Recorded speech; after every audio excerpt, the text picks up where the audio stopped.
Alright, so we are starting off tonight on the Mana Symbol channel a little bit of Snow Miracles in Legacy. So this is a Bant deck, blue, black, and green, that has a whole bunch of amazing main deck considerations for the Legacy format, and can only really loosely be referred to as Maricles.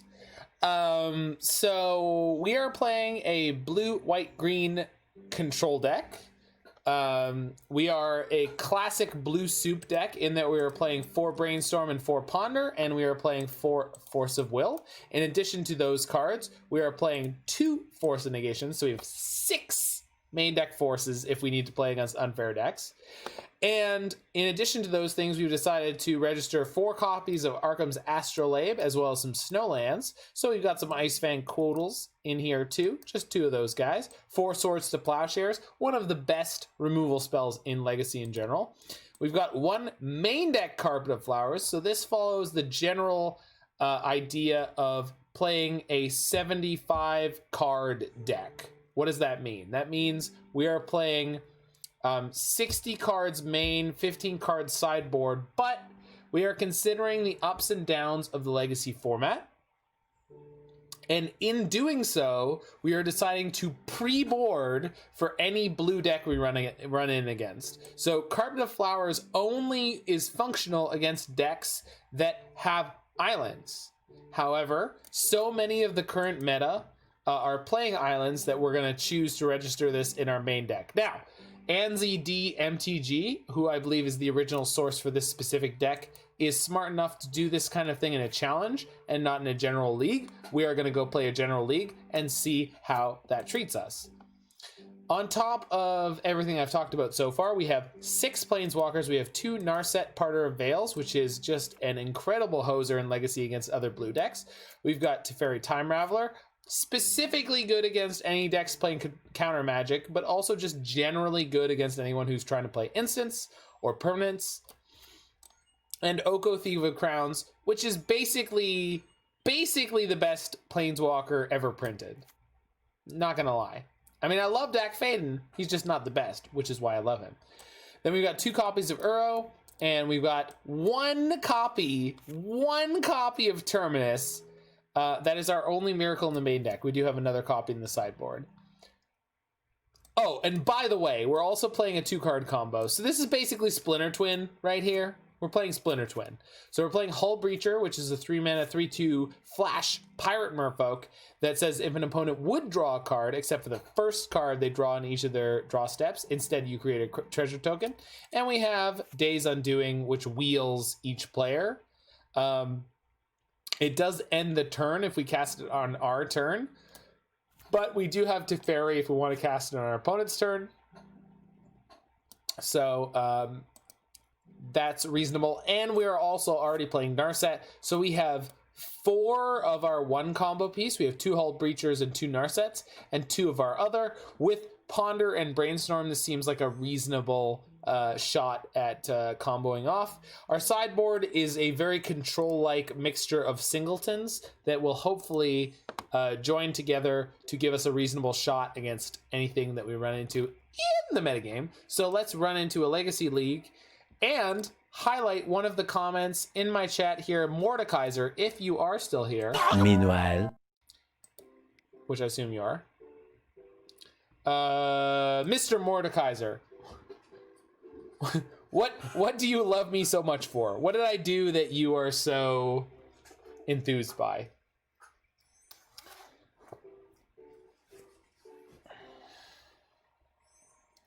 Because Mordekaiser said they loved me, and I love Mordekaiser, but I love Mordekaiser for his decks, not just for his body.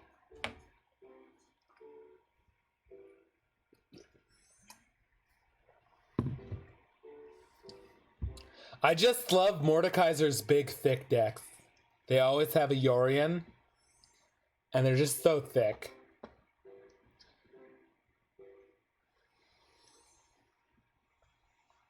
Top deck Bloodbraid Elf into Bloodbraid Elf. Jiggy, are you savaging some poor sucker?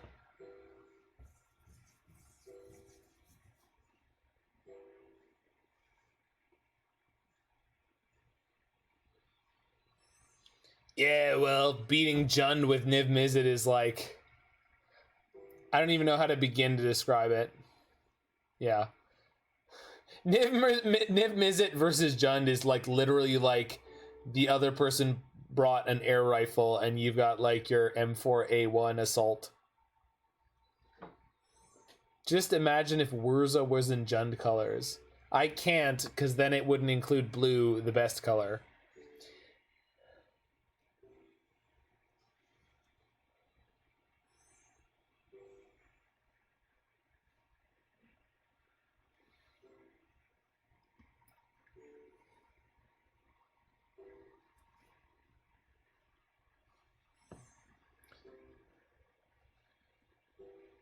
Also, circling back, Mordekaiser, how can you love me? I haven't spent an entire night jamming Niv Mizzet, even though I desperately want to. Because at the moment, I just don't feel like playing Modern, for whatever reason.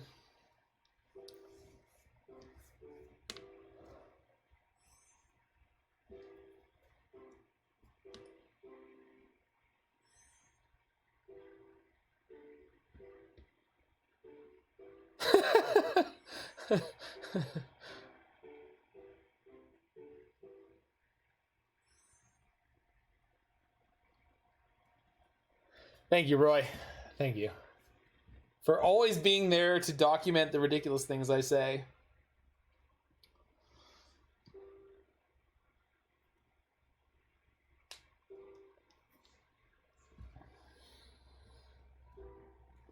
I mean it, man. This channel, for whatever value it has ever meant to anybody, and I really mean this, would not be anything without you. So...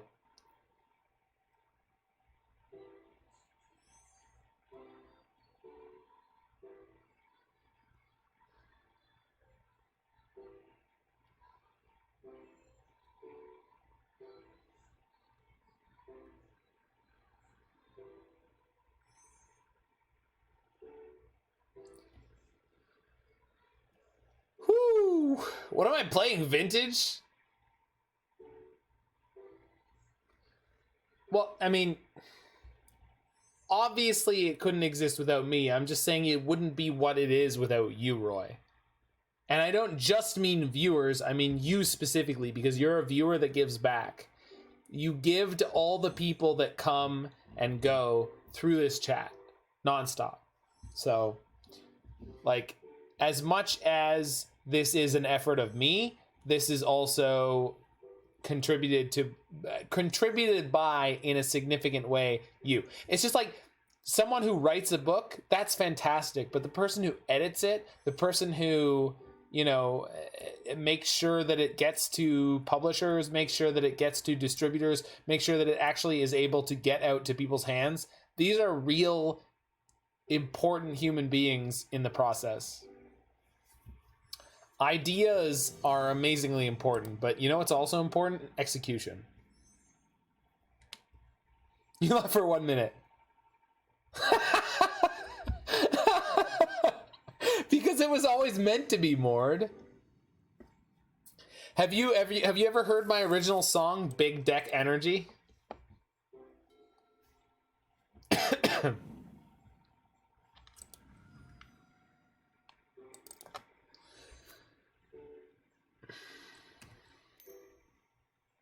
Okay, so we're against someone playing Preordain. So some kind of show and tell deck, could be some kind of it could be Storm.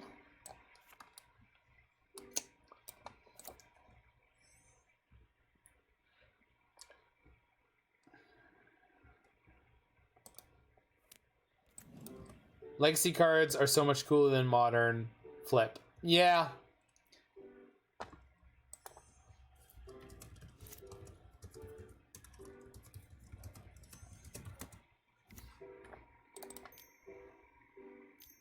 Roy, you would have loved earlier. I was watching Legacy Council or Arcum play Teamer Dreadhorde Arcanist, Infect. Okay, so they haven't set up the top card of their library unless... Did they go top? They did. Shit. I shouldn't have done that way. Well, Jiggy, you were there and you told me that earlier. That said, anyone watching in the present or in the future on YouTube, Legacy Council, aka Arcum, which, by the way, I object to. I think everyone should have a consistent screen name on their Twitch and on their MTGO channel, but whatever. Holy shit! Anyway, I think that people should have a consistent stream name, online tag, gamer tag. Are we? How many basics am I playing? I'm playing like 5, right? No, I'm playing enough basics. I didn't know that I was going to need a lot of basics in this matchup, but now that I do, it's not impossible for us to play around it. Anyway, Arcum is good, Arcum is great, but for anyone who is unaware of it, Legacy Council, Legacy_Council, I just... You've got to be kidding me! They had 2 in a row? Alright, whatever. Legacy_Council is Arcum, in terms of his MTGO screen name, which again, I think that people should keep consistent for marketability and access, whatever. Legacy_Council or Arcum is a fabulous streamer, and y'all should be checking them out. 1 bottom, 1 top, then draws a card, and one of those cards that they drew is Terramander. Well, so they have not necessarily set up the top of their deck right now, so let's swords this Terramander. Archon equals Greek ruler. Is that a fact?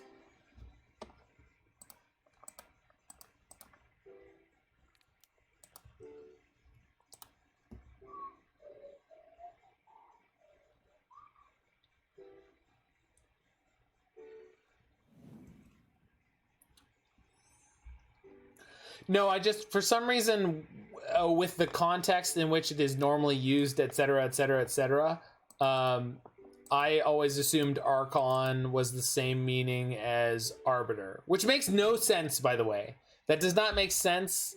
That has no consistency nor association with reality, but it...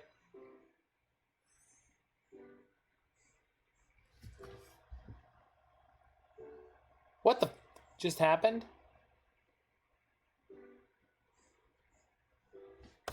What the hell just happened? Cast swords. Your S2P just got counterbalanced. But I...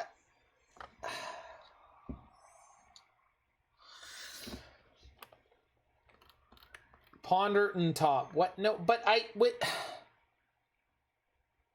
No, what? Okay. No, the answer to what happened was my opponent played a Terramander, I played a Swords to Plowshares, then they played a Brainstorm in response,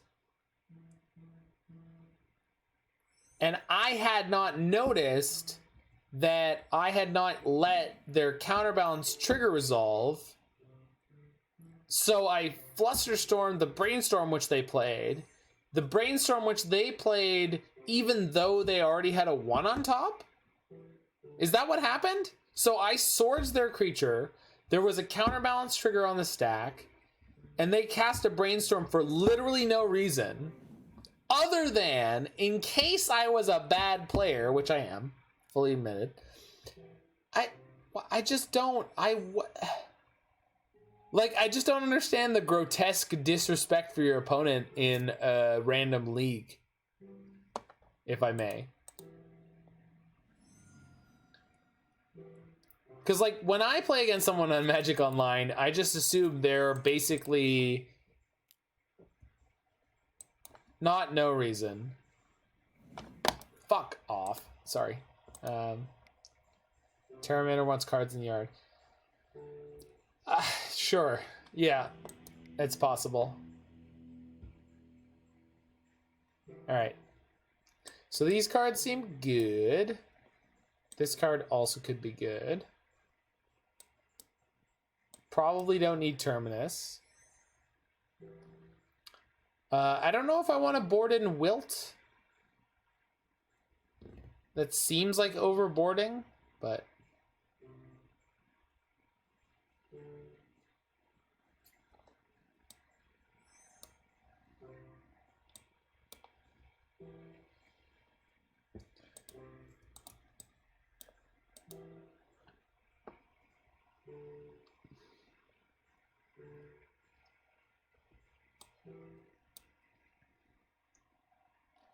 Do I really need more mana in this matchup, though?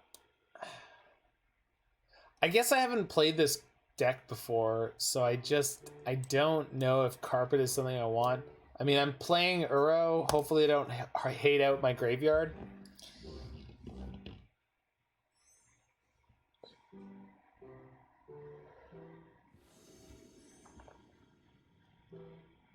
The only creature I saw was graveyard dependent. I'm just not afraid of a Pteramander, for better or for worse.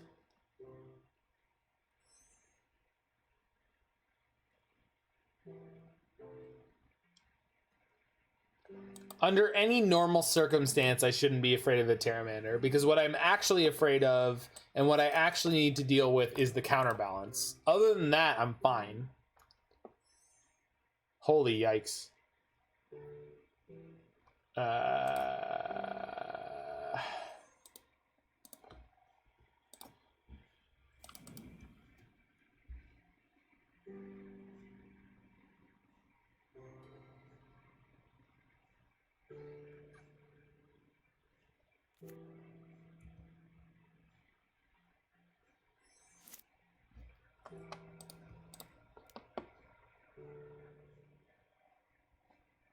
Whew.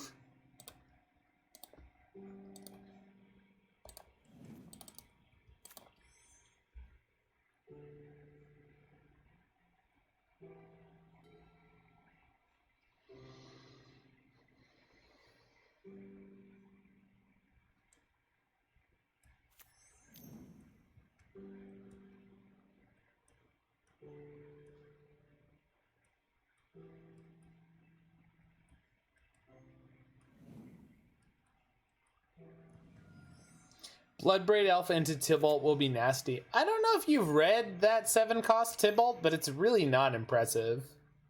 It's just not. In my opinion, that card is not impressive.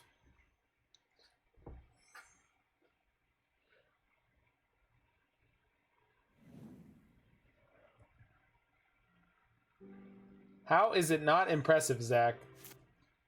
I mean, maybe I'm reading it wrong?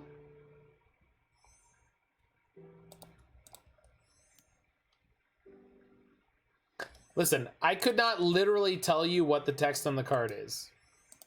I'm not gonna lie. I'm not gonna lie.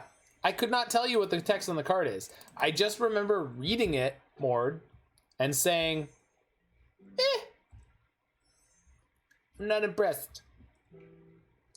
The A side actually seemed like against Uro it was solid.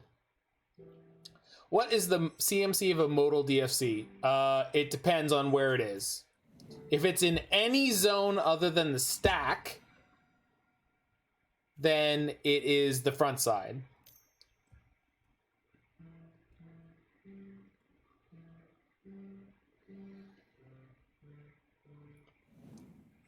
If it's on the stack, it's equal to whichever side is being cast.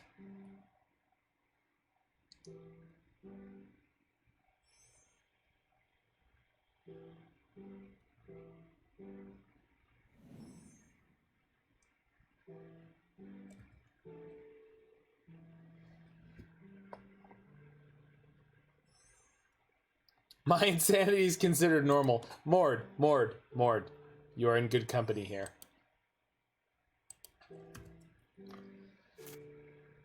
You are in good company here, my friend. So we're gonna play Carpet of Flowers, and if it resolves, we're gonna go ahead and play a bunch of other spells. That's a trick question, Mord. Just answer it honestly. Answer the question honestly about Mox Tantalite, all right?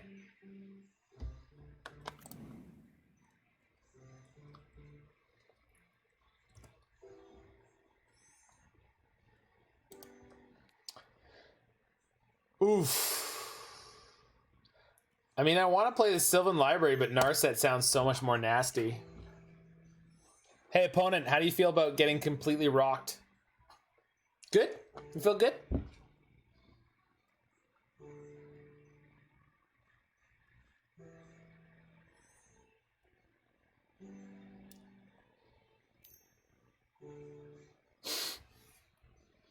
Yeah, go nuts.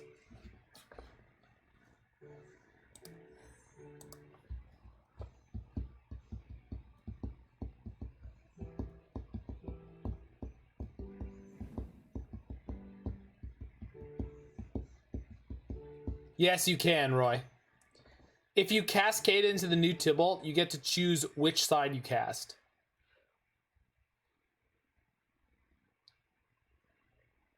What is the correct answer of the Tantalite question? Answer it, Mord. What do you feel about Mox Tantalite? What do you feel about Mox Tantalite?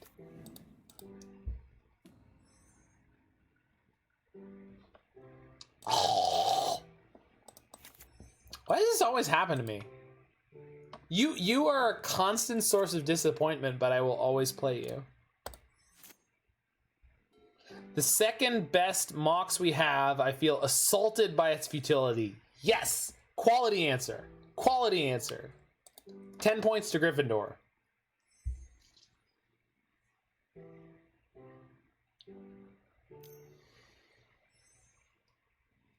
Dreadnought. That does have trample. But we can Flusterstorm the Stifle.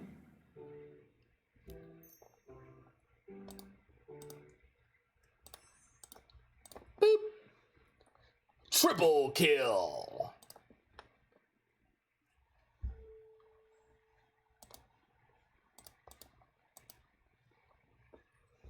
We also have Swords to Plowshares if we need it. So the only thing that needs saying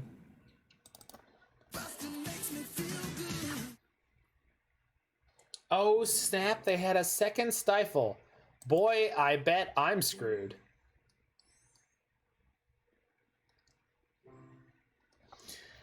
Do I play around a Force and lose a mana? Yes. Yes, I do.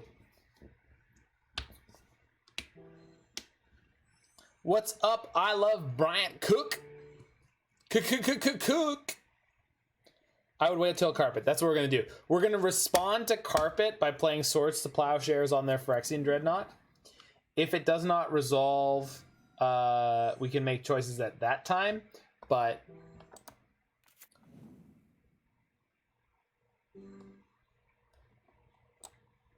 putting Preordain on top? Alright. Why not get red with Carpet to make sure it resolves? Because 4 red mana is not useful to me, Mord. 4 red mana is not useful to me. Why don't we... Because we can always choose not... Yeah, see this? See this? Alright. We can always choose not to use Carpet this phase, right? So what we're gonna add is white? No.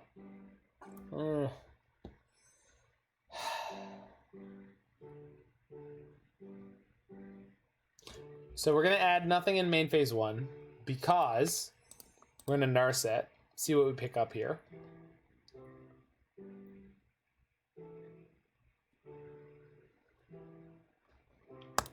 We'll grab swords, go main phase 2. Now we add white, we play Teferi, and then swords.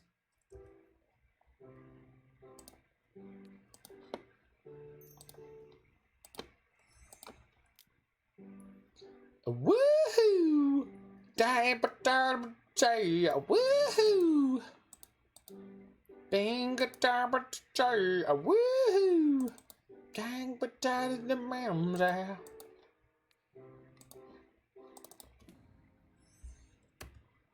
Uro, you crazy titan.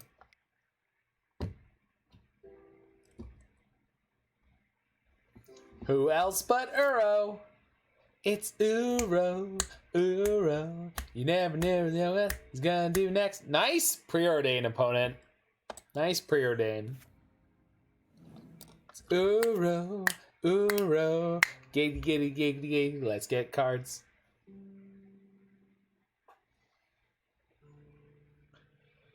Giggity. What, Doctor? Opponent seems to be in trouble today. Giggity. All right, back in 1 second, and we'll roll into game number 3.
Alrighty.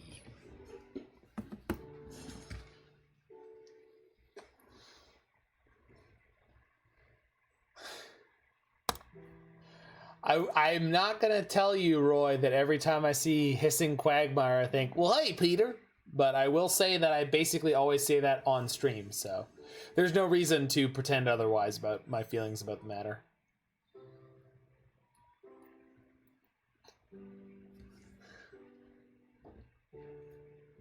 Every time my opponent plays a Hissing Quagmire, my immediate response is, oh, wow, hey, Quagmire. Oh, hey, Peter. His name is funny. Also, his first name is Glenn. I mean, let's be real.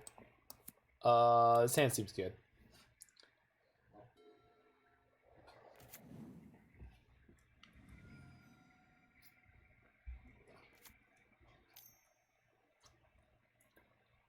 What the hell is my opponent playing? Yeah, his name's Glenn Quagmire. Were you not aware of this?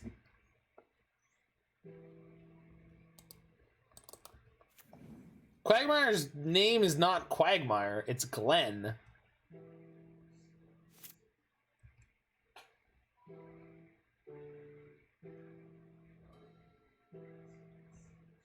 Opponent has a Force of Will in hand. Very well.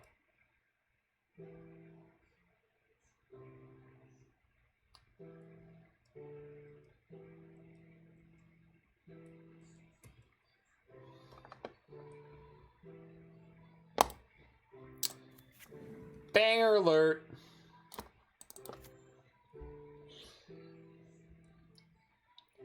You thought it was like Madonna. No, it's not like Madonna. Mononymity. Is that a real thing? Is that what that's called?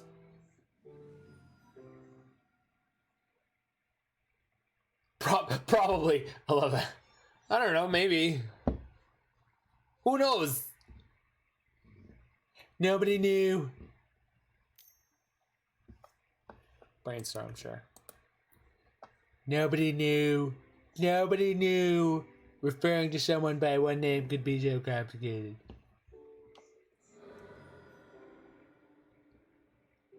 Give me a good use for my 5k beans. Have I not? Have I failed you by so much, Mord? Because if I had, I need to know.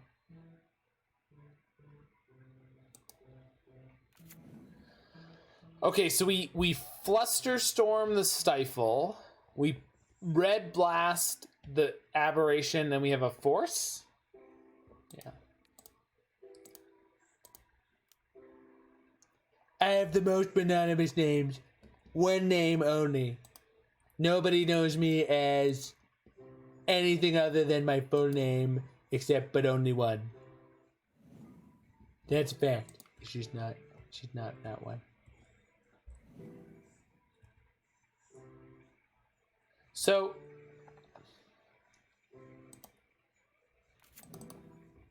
if they Force of Will our blast, don't we allow it to resolve because we cannot fight for back to basics next turn?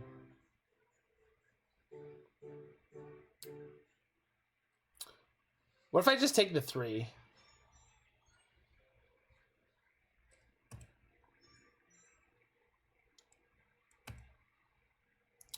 What if we take the 3 and then instead we end step Brainstorm? So let's use our life total as...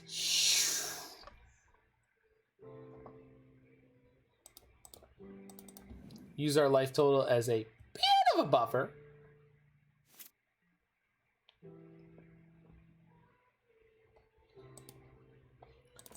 So we can use the Coatl as a chump blocker this turn.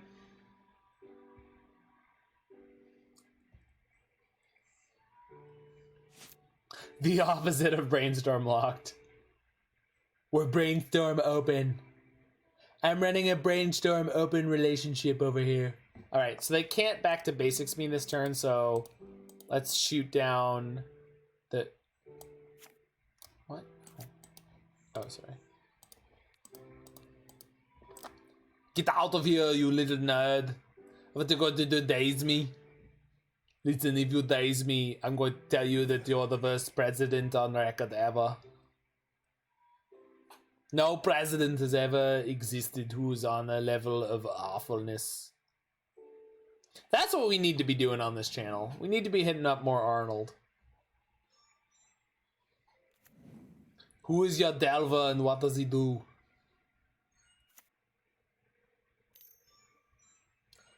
Warb.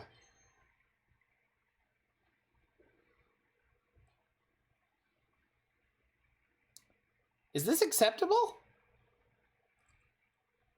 It's not orb, it's warb. Although I don't think there's any other remotely playable orbs. Pity we don't have a carpet. Well, we could always draw one with our Sylvan Library. I think I'm letting this resolve and I'm just jamming Sylvan Library next turn with 2 untapped mana. Like, I really... They have 3 tap lands here, right? Am I wrong? Like, I feel like we're coming out on top here.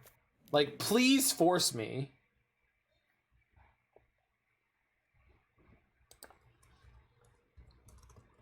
Like this?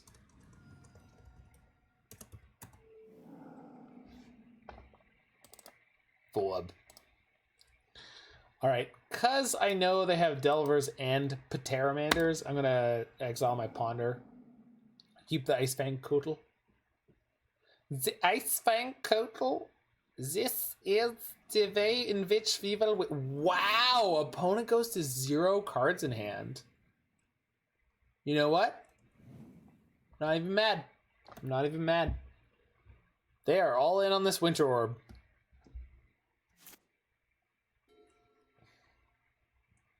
Brainstorm. I want to catch a Brainstorm.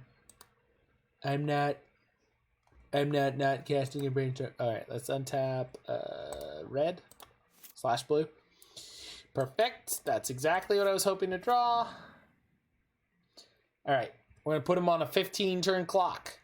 I'm saying it now. I'm stating it for the record. Pander.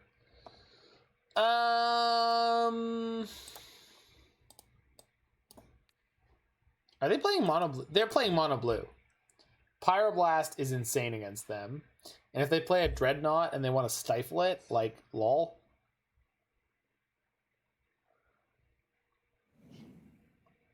Jiggy, are you playing an 80 card Niv Mizzet pile that doesn't have 4 red and 6? Because if you are, I'm not ashamed and I'm not afraid to say sorry. But I am disappointed. It's only 60. Get the flip out. What are you doing? Why are you playing a 60 card Niv deck? What is with you? What is happening?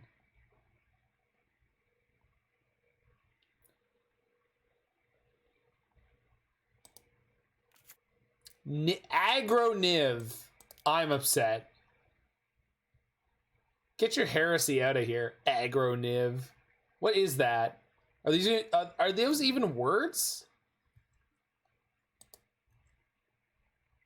Let me tell you something about Bloodbraid Elf. Bloodbraid Elf is an abomination, which clearly should not be legal in Modern. I mean, it doesn't follow any part of, since when do we judge people here?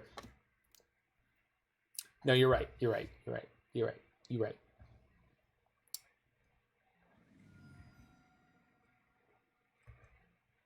Listen, like the average Republican, I will flip-flop based on the pressure of my taxpayers. Mort is, of course, not a taxpayer, but Jiggy Wiggy is, so I am obligated to follow the whims of the majority. What are you getting?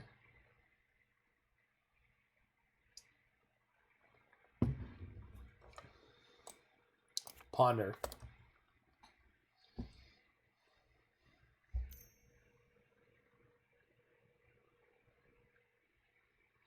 They put a ponder on top of their deck so they could ponder into it. Okay. What are they going to do? Shuffle then draw to increase the percentage chance that they draw a ponder, but not after the first card that they draw that isn't one of the 3 cards that is definitely a ponder?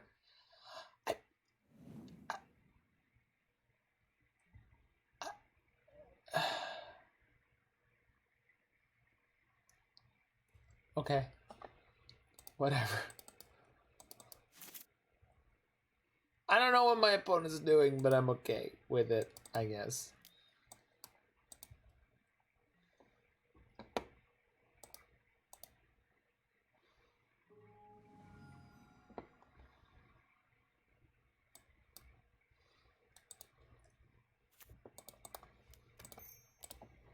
Banned Teferi! Oh, well that seems good. I don't think my mono blue opponent will easily be able to take my Teferi off the battlefield. Just guessing. It's a little guess. Little guesseroo.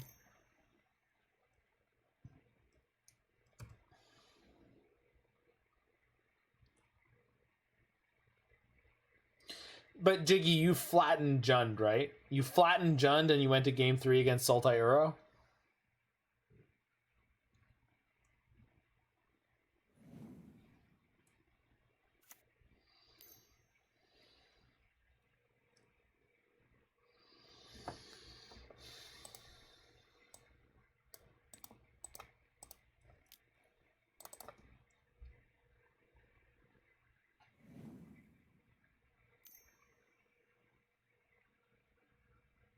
Oh! Wait. If I sack a land, I can copy this on their Winter Orb? Do I want to? No, I don't.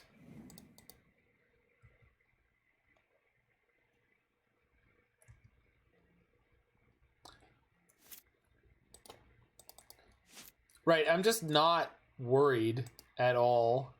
What I should have done is untap my Volcanic Island, because so this keeps their mana tapped down as well. They have one draw phase here to hit, I don't know, anything.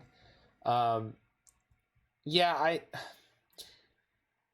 I guess. You know what? You're probably right. I just, for whatever reason, my brain said I don't care. So I am choosing not to be concerned about it. So what I'm going to do is Mystic Sanctuary, a Pyroblast on top of my deck. Then I'm going to play Teferi. Then I'm going to bounce their Delver. And then I'm going to draw it and attack them for 1. So, I don't know. I kind of like them also being on, like, no mana because I feel like I'm so far ahead I just don't care, right? Like, I don't. I have 2 1-mana answers to their Delver. So they will spend their entire budget of 1 mana on playing the Delver, potentially. And the other card in their hand is basically irrelevant.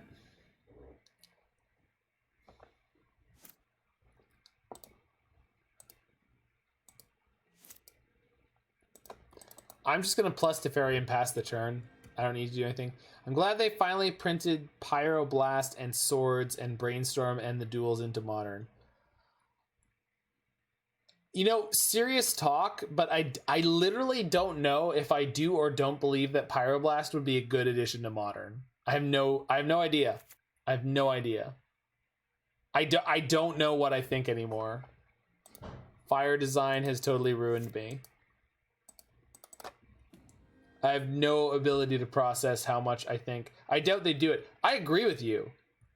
I agree that I doubt they would do it. I'm just saying I don't know if them doing it or not would be a good idea, Roy.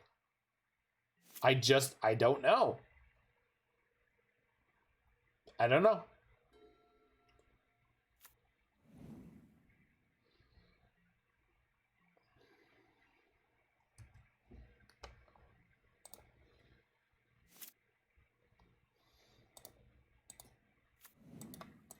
Larynx Punchworthy hitting us with the Ralph Wiggum. I never know what I think. All right, Ralph, I want you to put your head down on the desk and go to sleep. That's where I'm a Viking.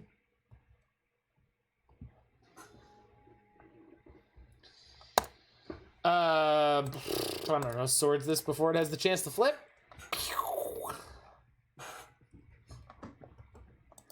You're guessing it would make things worse. Well, okay, so here's real talk. Here's the real talk, Roy. So Pyroblast would give red decks a tool against blue decks. Now, Mystical Dispute, Veil of Summer, these cards are both legal in Modern. So is Teferi Time Raveler. And encouraging the 4-color control decks to play more red to have access to Pyroblast, to me, sounds like it's going to put them in a spot where they get screwed over. Not sure, but okay. So we're gonna kill the Pteramander now.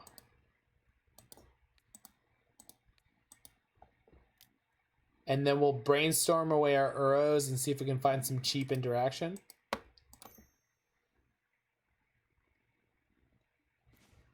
Oh. Do I want to counter the counterbalance? Probably.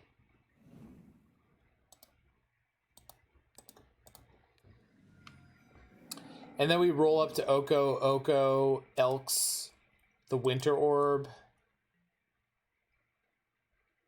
And then, all right.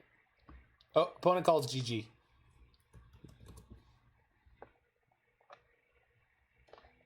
Right.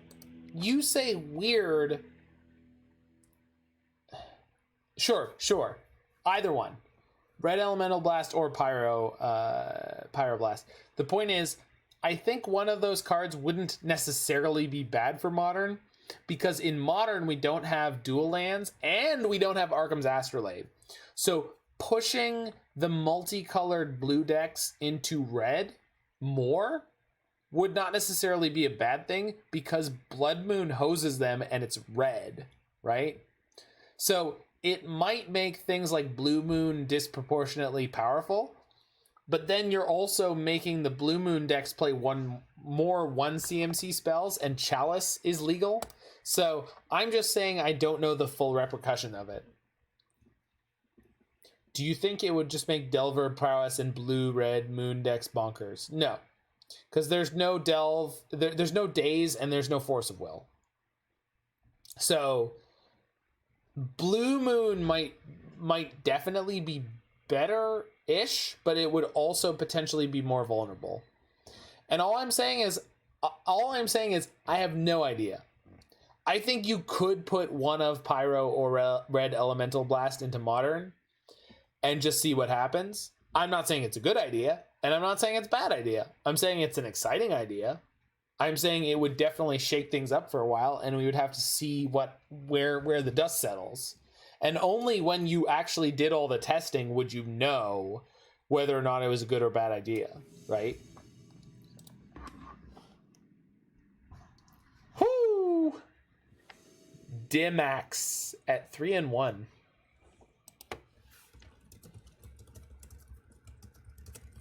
All right, so they have Reanimate as their showcase prestige.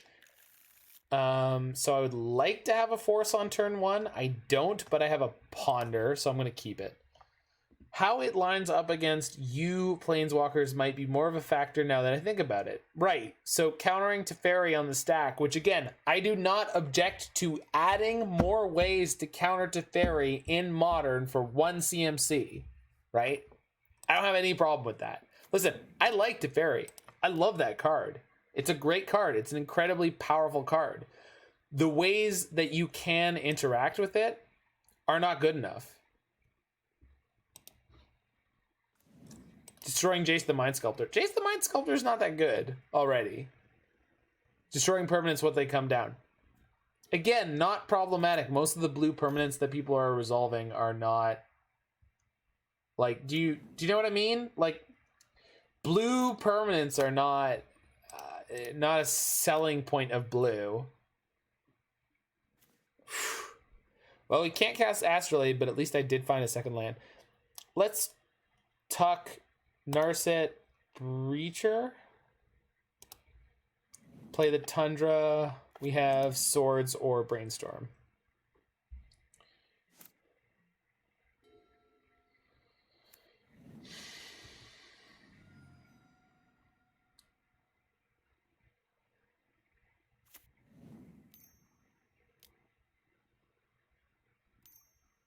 Okay. So I have multiple outs for this card. So they need to have Daze and Force, or two Dazes or 2 Forces. Okay, that says things are about to go well for me.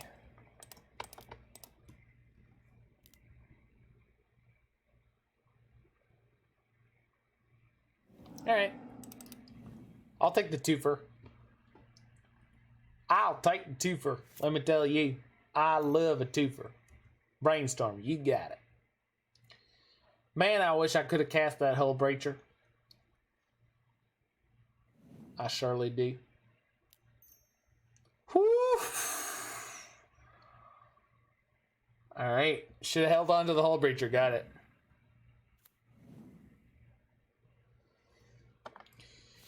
Well, let's see if they got another something similar.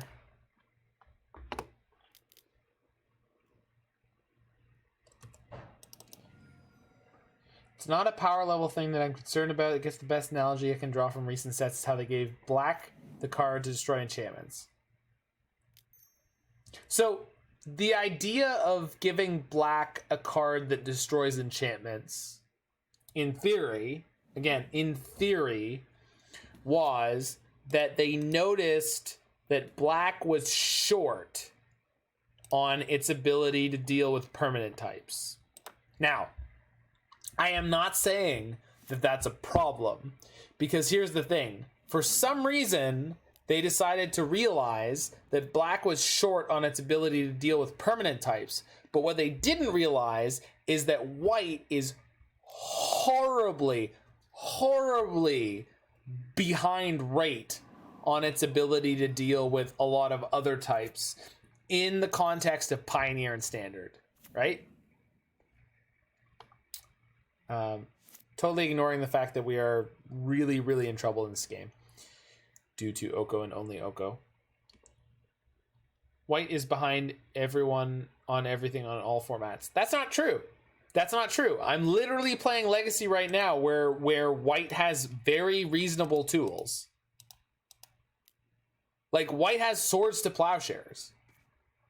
Right, but creature removal is not... You can't ignore creature removal. And barely. Barely compared to what? Swords was a mistake. What? Don't... That's such a nonsensical, useless argument. Unless that's slash sarcasm.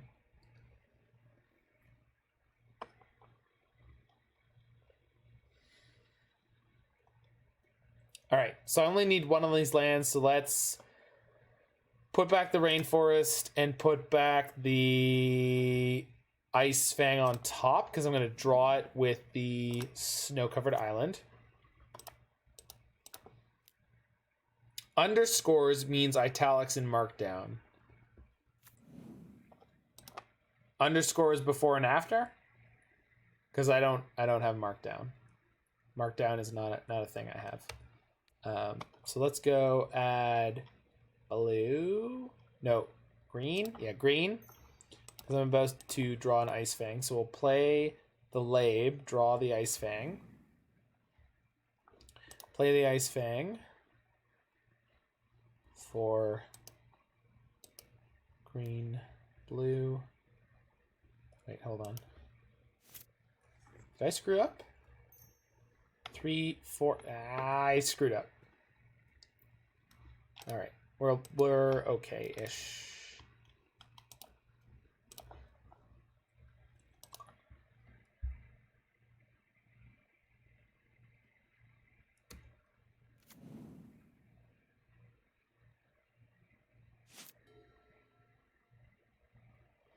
Well, I have an absolute crap ton of mana. And they can't draw cards or they will give me treasures. So let's see if that's relevant.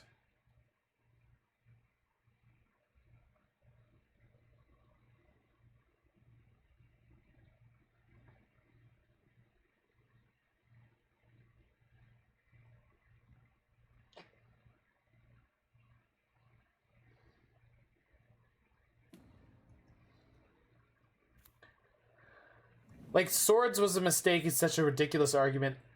Did I just put a Hullbreacher into play against an Oko on 5 loyalty? Holy shit. Thank God my opponent is apparently smart enough to play around my Stifle that I don't have.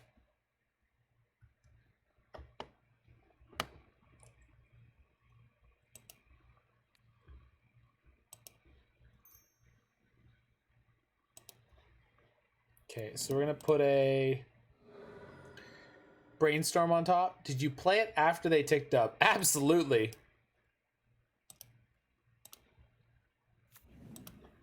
I definitely did. Actually, I would prefer Punter.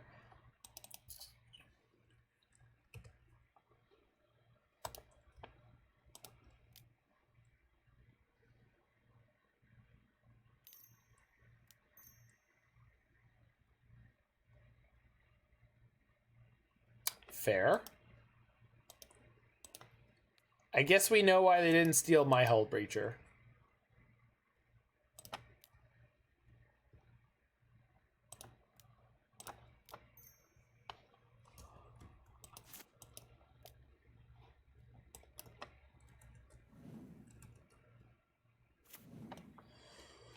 Well, this seems bad, because they're just going to take my Hullbreacher now. Oh my god. That is not the top of the deck that I wanted to see. Ah, no. I wanted to shuffle. Alright. Maybe they're not smart enough to steal my Hullbreacher.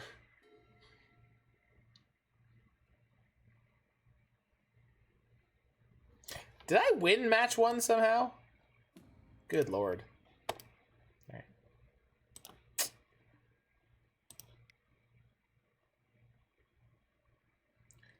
Can I draw anything relevant after this point? All right, we're not going to concede, but this is really flipping bad.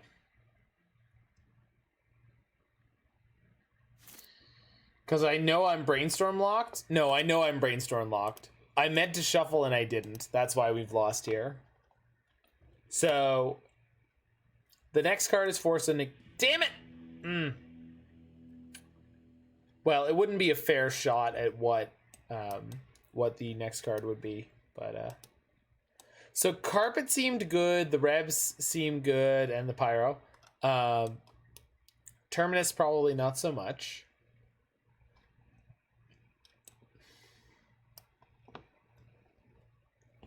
We'll trim down on forces.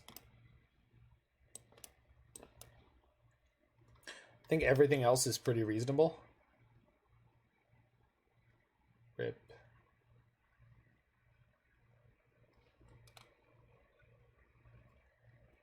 I could play back to basics against another snow deck, but I feel like that's just nonsense. Oh, Veil of Summer is probably worth playing. Let's squeeze it in here.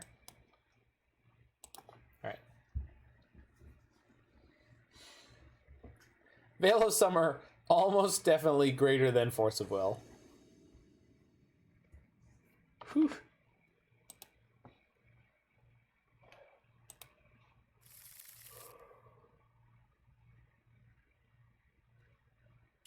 Well, I mean, it's a slow opener, but pretty good. Opponent is not super likely to come out swinging incredibly fast. If they hit me with anything that I need to respond to, I guess we just have Brainstorm. So here is hoping I can win this blue mirror, because these are the hardest matchups in Legacy, in my opinion.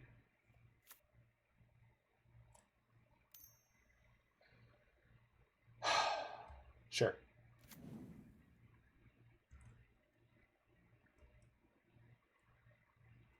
I was considering if I wanted to play a fetch land or my dual land on one, and I thought, oh, they don't have wastelands, so why wouldn't I play out the non-fetch? And I guess I have my answer now.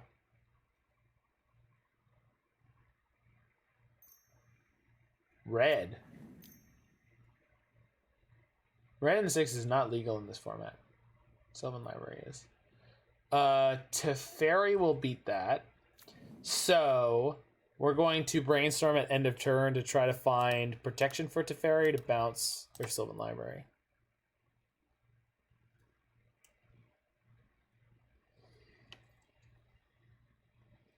Well, that did not have any of those things. Let's throw back Oko.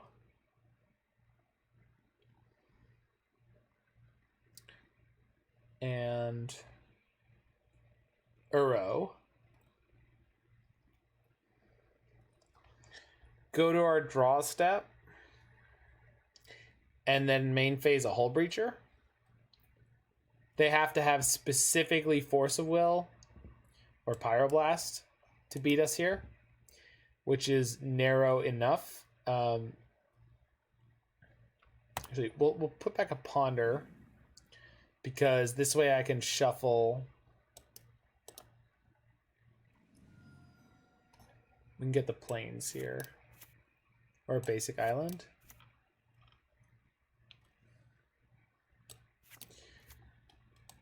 I should get Volk, because otherwise I don't have access to red. But since I don't have any of my red cards yet, let's just go this way.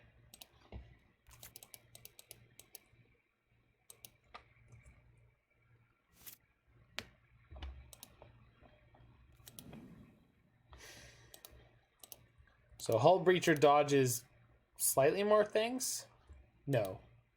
No, Teferi dodges slightly more things.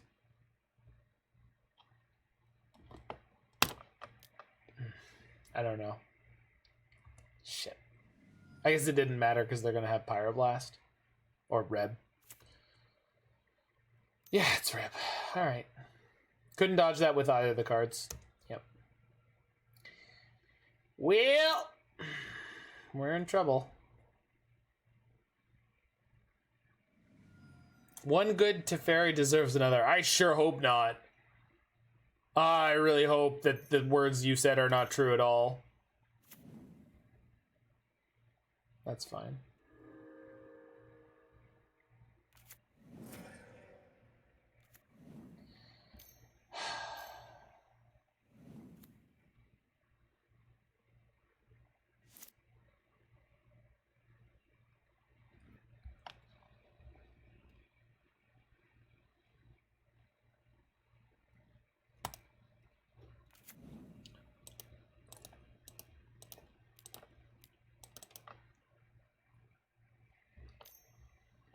Oh, come on.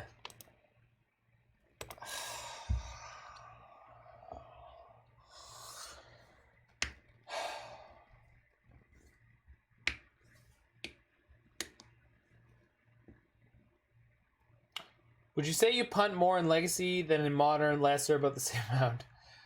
Hey, Investor Noir. Hey, Larynx Punchworthy. I can't tell, Larynx Punchworthy, because I haven't played enough Legacy to know.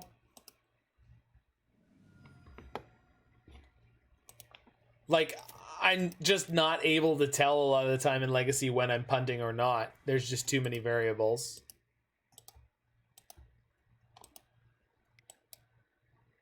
That sounds like a more to me. It could be more. It could be less. Maybe my instincts are spot on. I know I got absolutely demolished in that blue mirror match, and that blue mirror matches in Legacy consistently make me uncomfortable and annoyed about my level of play skill. I know, but you can't do that to me. You can't do that to me. I'm at work. I will take people seriously. I will take people on face value unless they kappa or /s. Or they say something that's such an obvious exaggeration that it's impossible for me to ignore.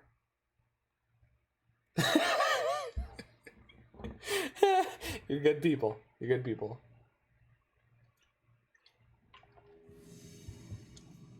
I'll tell you why, Roy. I'll tell you why.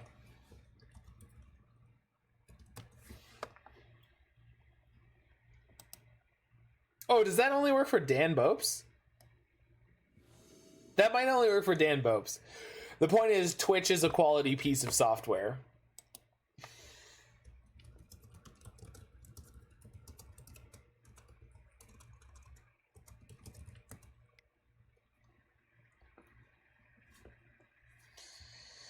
Can I keep this hand in the dark on the draw against a Urian deck? So this is probably taxes? So I think the answer is yes.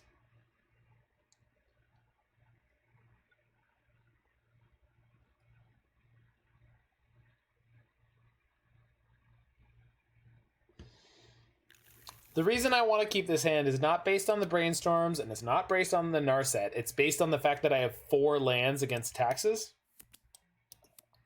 So, Snow-Covered Swamp. Okay, this could be someone playing Strifopile.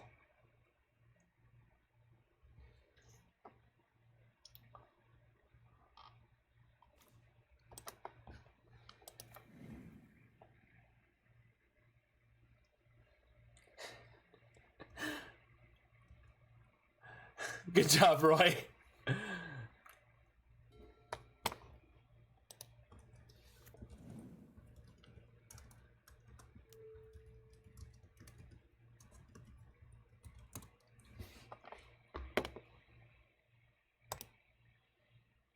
Thoughtseize.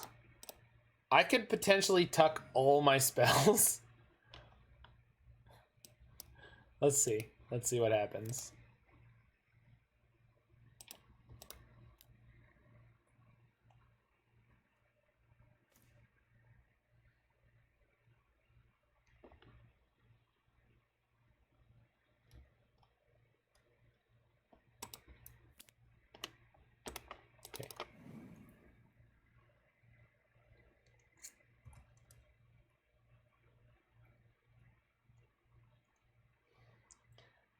Run out of cash, but I'm living large. Spent my food money on some magic cards.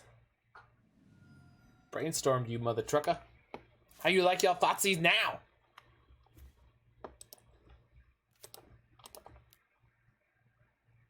Astrolabe. Card.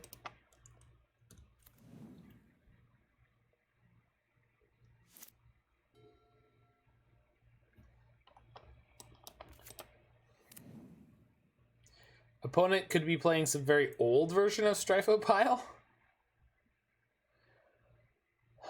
At the moment, I'm concerned that Dark Depths is going to make an appearance. Black-green in Legacy just makes me think Dark Depths is coming to kill me. Merit Lager. Yes, the smooth, refreshing flavor of Merit Lager.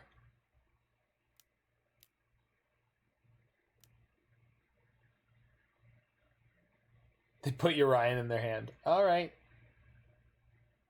Seems fine. Yes, the smooth, refreshing flavor of Merit Lager. Available at your local brewery.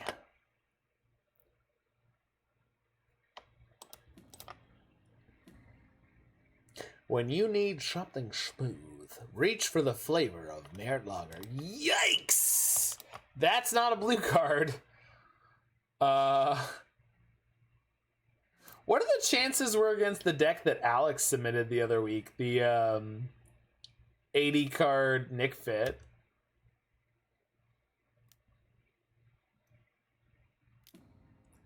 Trophies my Narset. Alright. I see you, opponent. I see you.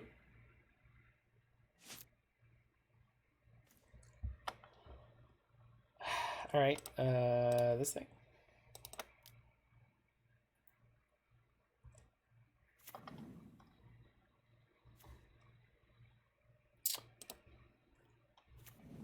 So next turn, we would really like to fetch for Mystic Sanctuary so we can brainstorm away some of these. We would really like next turn to Mystic Sanctuary for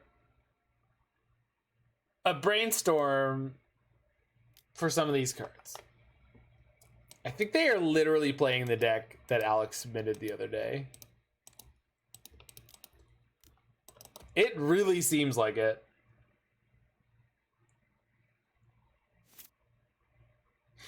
Living Wish enters exile. Kel's Surprise. For anyone who's not aware, Living Wish is always exiled when it resolves. Always.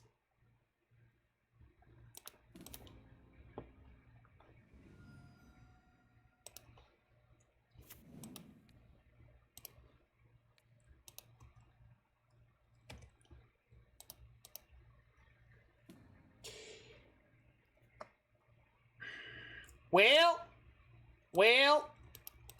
woohoo!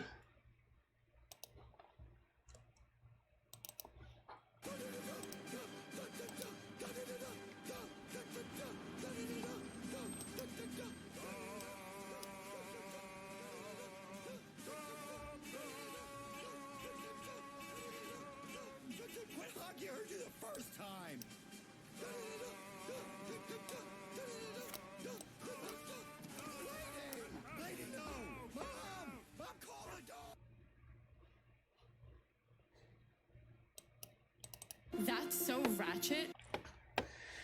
All right, so we're against an Abzan deck. I feel like boarding in a back to basics is not the end of the world.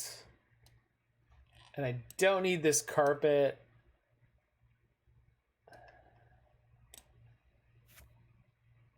This only hits creatures. Oh, Rip. Rip deals with all the Rectors. All right. That scene is from the beginning of season, I want to say 2, but it could be 3 of Venture Brothers. And it is so freaking good.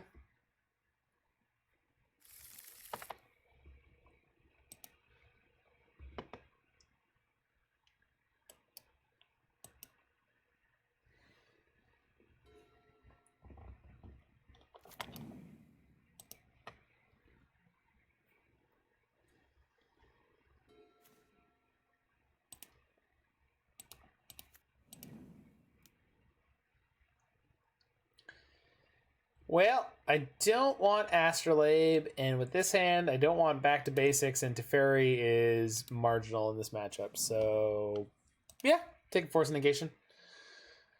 Not the worst draw in the world.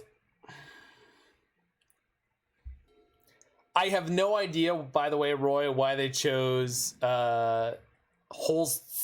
Mars for that scene, but it is glorious.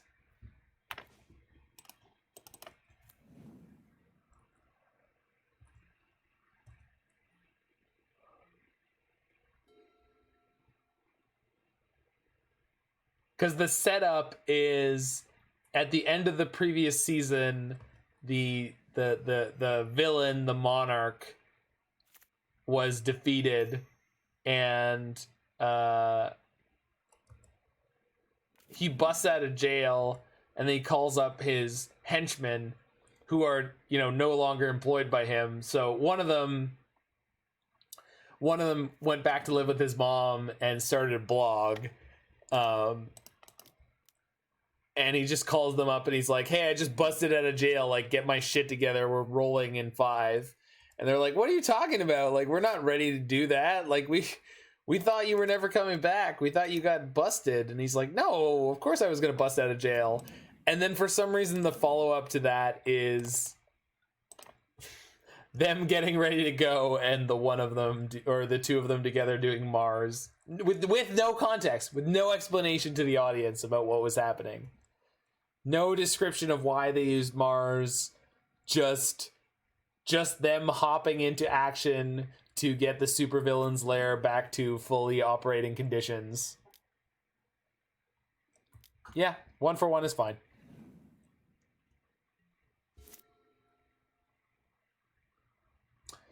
Roy, to your comment about human talent being wasted in this world, I think one of the largest sources of human talent being wasted in this world is the belief from people that ideas are worth more than execution.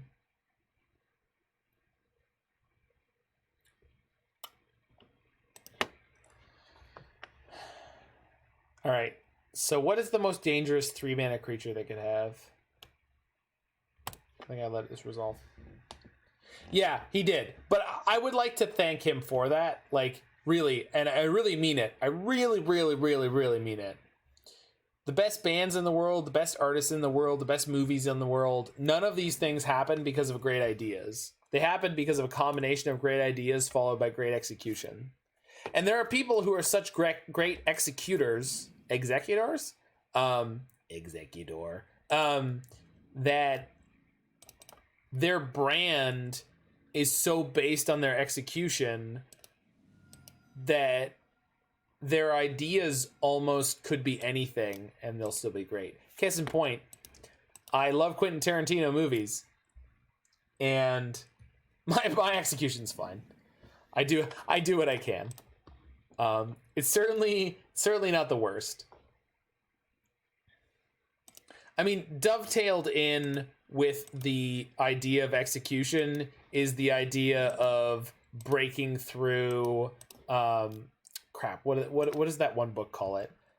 Resistance? I think it's resistance. The idea that it's much easier not to do anything than to do something.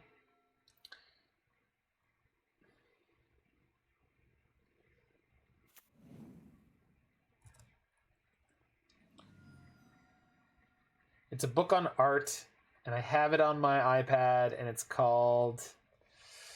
Crap. Angela Duckworth. No, I haven't heard of Angela Duckworth. All right, so we'll ditch that one. Let's pitch the Days Undoing. But Malcolm Gladwell, when he wrote Outsiders, he definitely touched on the same concept, right?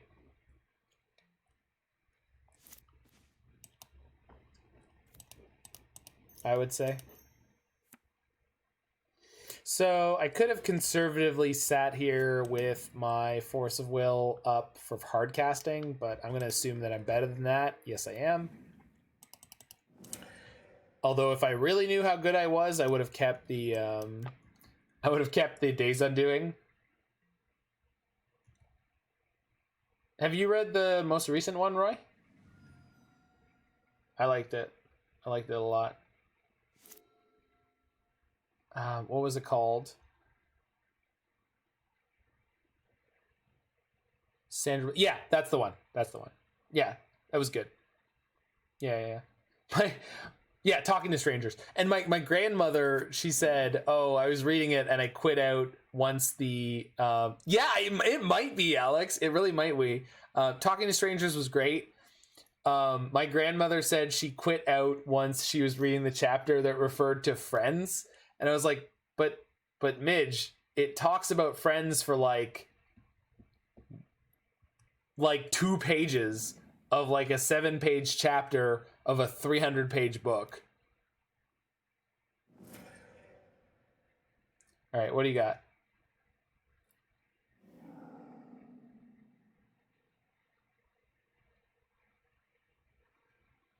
Because omniscience doesn't guarantee you a win.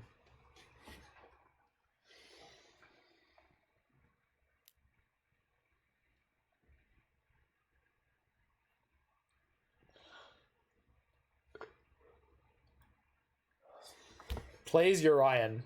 This will draw my opponent a single card. Resolves. A single card, by the way, that if they go to end of crack the fetch. Sure.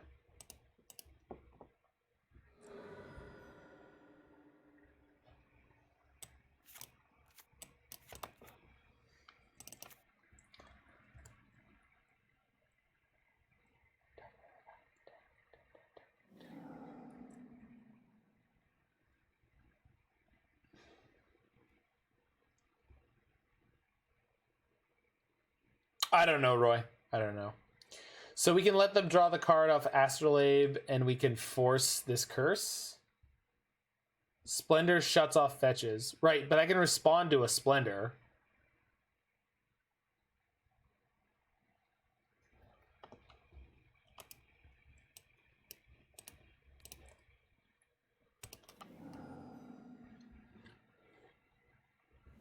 So I've got an Uro to cast this turn, which is going to draw me a... Jeez! Wow, their hand was 100% gasoline. Jeez. Alright, well, I'll play this creature spell. I hope you don't mind, opponent. I hope that's not going to get turned into doves.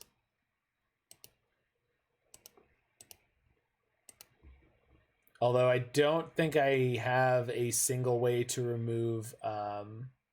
the Dovescape now. Not if they got Splendor off Rector. Right, show. Okay, sorry. So we missed the timing on when you were saying that. I understand now. Yikes. Not a good draw. Not a good draw. Pass the turn and pray. We might benefit from that Dovescape. Yeah, but the fact that they now have an Omniscience in play is terrifying. Yeah, Terminus would be great. 1 mana, 6 1/1s. Yeah, seems pretty good.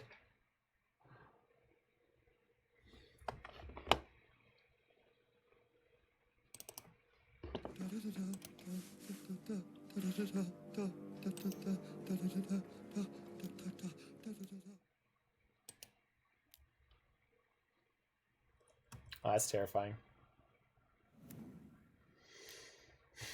Hi, Ugin. Alex, I'm not saying we're playing against exactly your list, but I think we're playing against exactly your list. All right, you got me. You got me. Let's go game 3.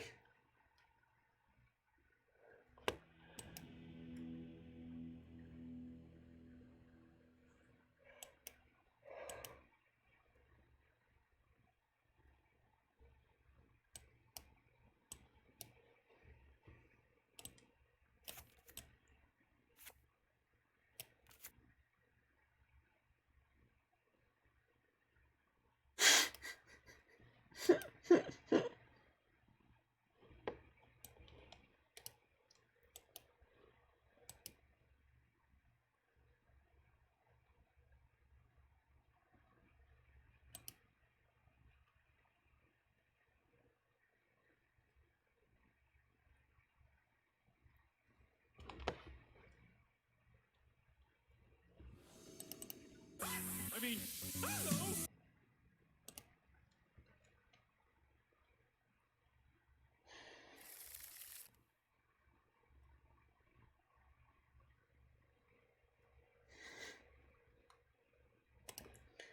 Alex, you are by far one of the most fascinating individuals I've ever known.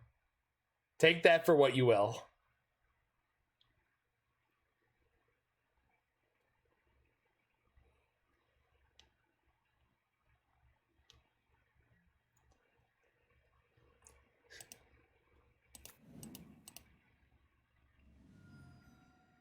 In all the best ways, you remind me of my ex-wife.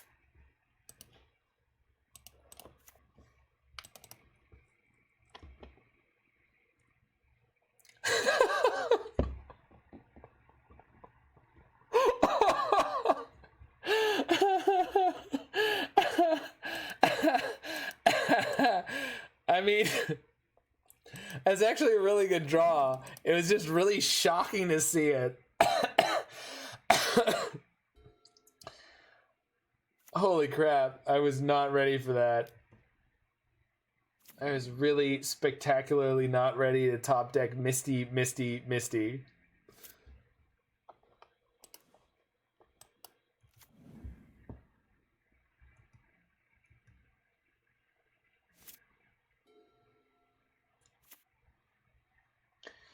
Well, this back to basics is looking less good. So they could wish for Cavern or Tower, or I'm gonna let this go. I may live to regret that, but they choose Cavern. All right. So swords may end up being crucial here.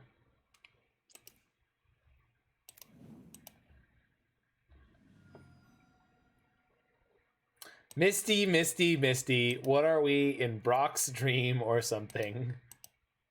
Life, the regret engine. 3 hours later.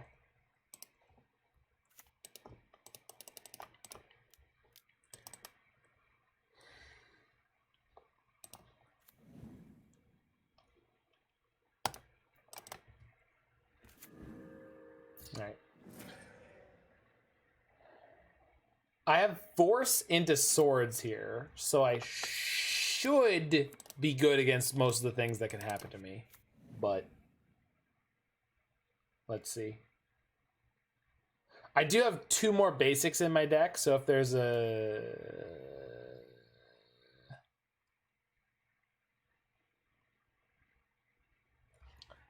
What can they do with 2 mana from here?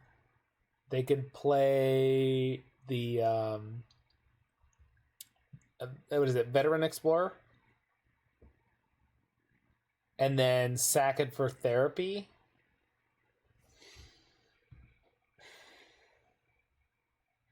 And then they have 1, 2, 3 mana.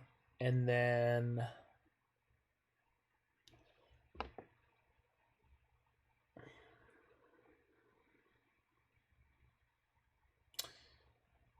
I think I want to force this. And then if they Cabal Therapy me again, we Brainstorm.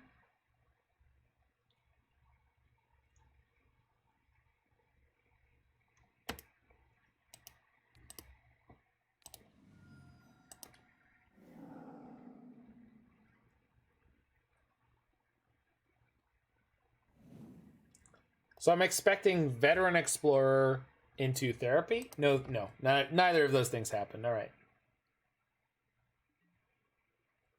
All right.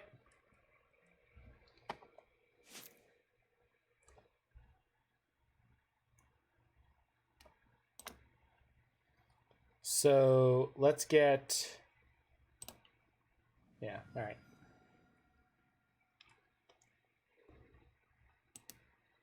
Trop, play land, play an Udo. Rector to therapy? They couldn't afford it.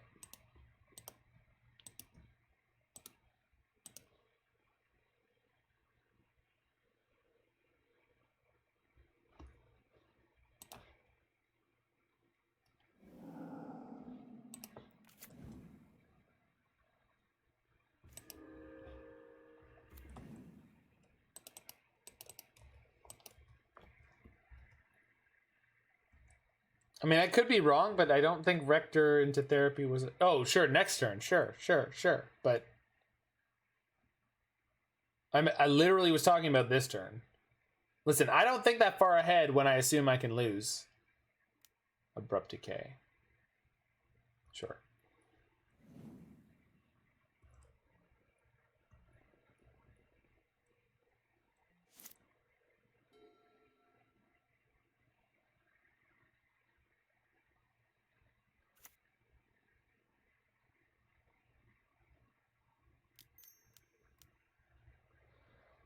Oh, man.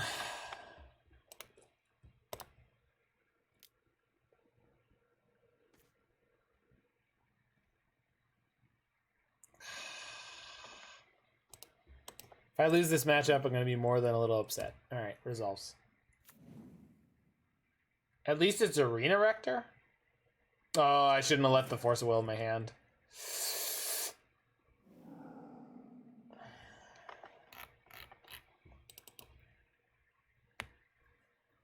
Maybe the Ugin's in their hand like it always was for us. Nope.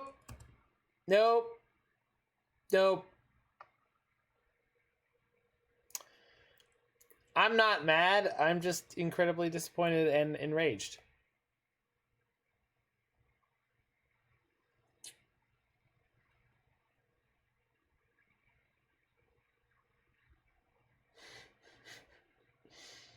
I do love that the mom and dad command dovetail together so nicely.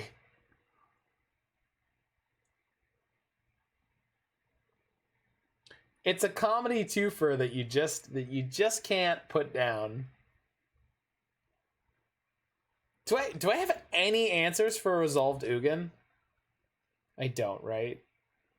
I'm just dead. Oh man. They named Hullbreacher very well.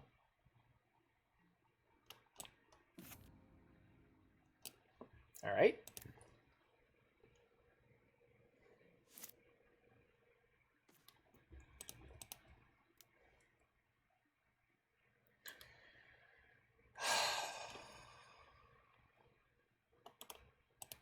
I just don't have an answer for the Ugin.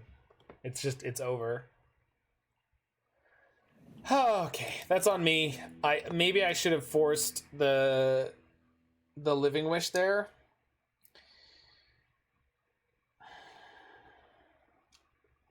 And maybe I shouldn't have forced the Cabal Therapy.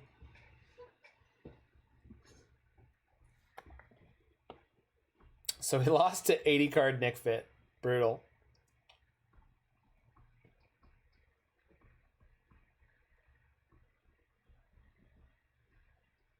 So again, for Legacy, this is not considered a 4-color control deck. This is a 3-color control deck that is not playing red, and therefore you can assume it's playing red. Only for Pyroblast and Reb. I don't make up the rules. I'm just saying that, like, every control deck I've seen in Legacy where it's like, it's Esper control. It's like, but there's a Volcanic Island and 3 red blasts in the sideboard. It's like, yeah, that's standard. Yeah, exactly. So, that said, yeah, I too am surprised. But so I think that's indicative of us playing white, but at the same time, we're not playing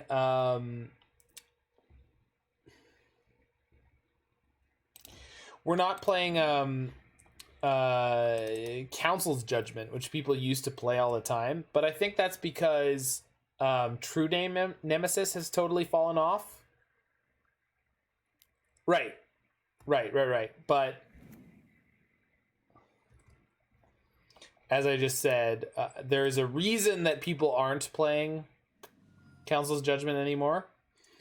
I don't know if it's correct or not. I'm just saying it does exist.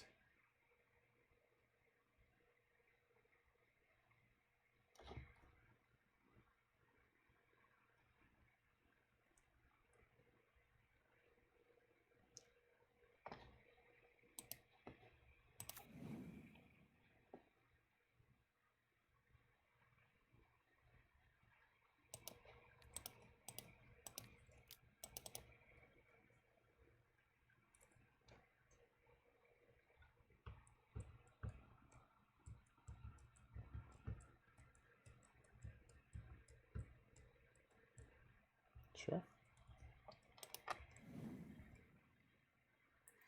My opponent's crab has been protected. Was that a crab? No. It is a crab. Wow!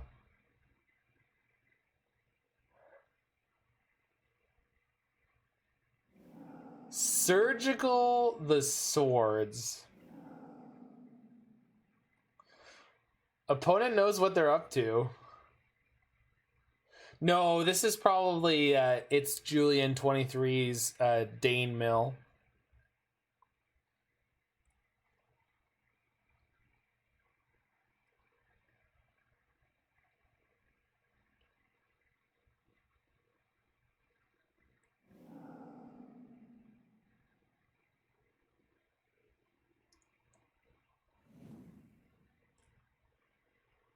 Although I don't think he was playing Surgical in that list, so...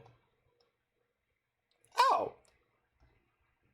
Yes. Yes, I will.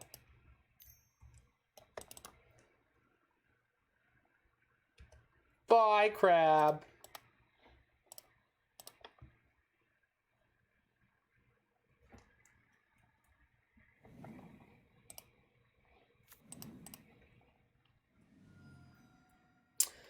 So I meant to play my Chop there, and I didn't. I'm going to play a Forest for safety.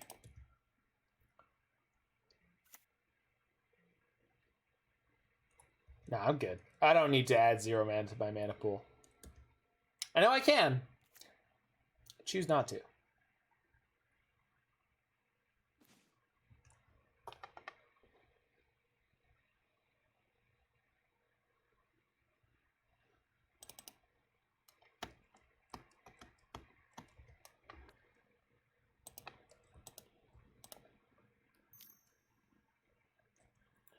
Le bibliothèque Sylvan. Le bibliothèque Sylvan.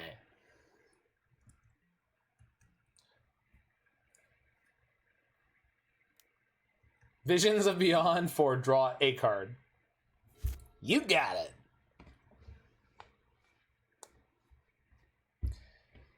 Oh, our opponent could be on the thumbless crab deck. Well, I know I'm against a mill deck, but I'm pretty sure I'm just gonna draw 3 cards. Not gonna lie.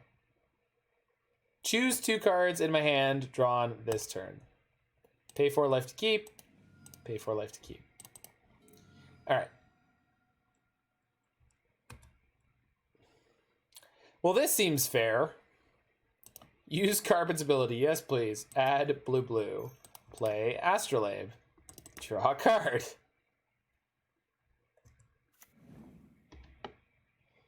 Turn one of my blue into green. Play Ice-Fang. Does anyone think this card is good? I think this card might be good. I'm not sure, but I'm pretty sure this card might be good. What do you think? Who goes out on Mondays? Oh my god, but it's Tuesday though.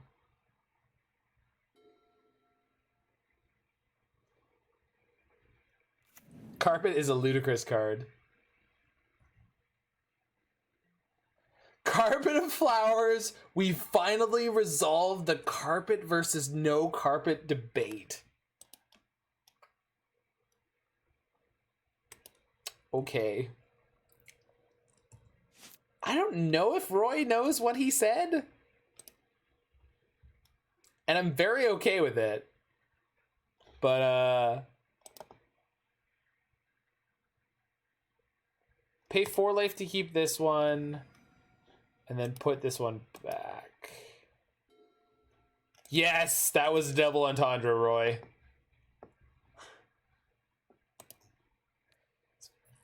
Very much a double entendre. You're talking about landlord problems. Well, not to the rest of us, you weren't. Alright, so let's brainstorm, then play Mystic Sanctuary, reset the brainstorm.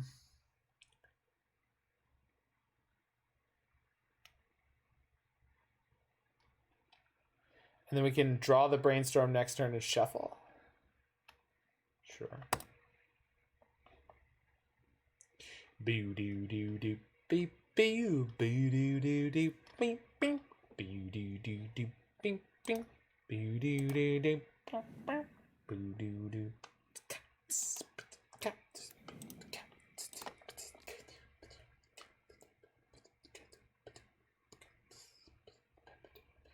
Boo doo doo doo beep beep beep beep beep beep beep beep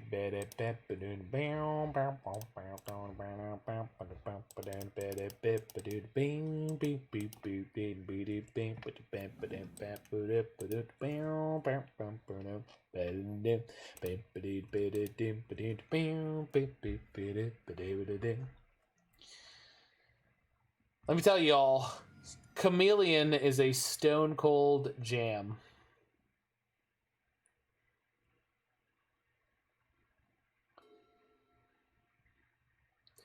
All I wanna do is see a brainstorm.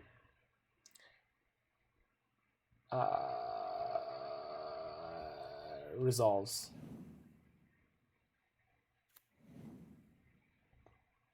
You got it. Please mill me an Uro.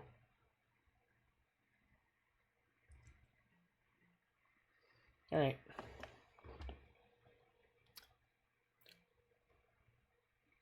End of turn, I will play Hullbreacher. Oh, Roy, did you yet go and check out, hold on, SR Black Widow, Alice Cooper. All right. That is what we gotta listen to at the beginning of the beginning of the vintage.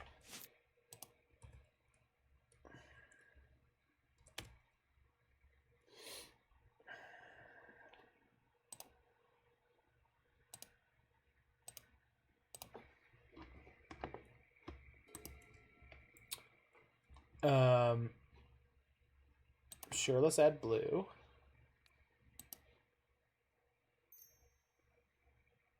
So let's go Labe.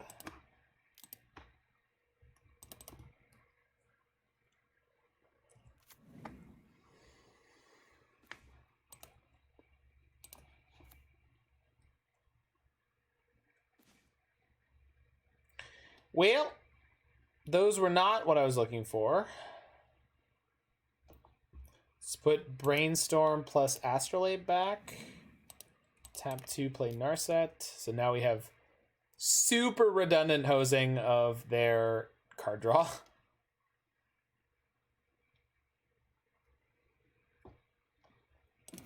Narset.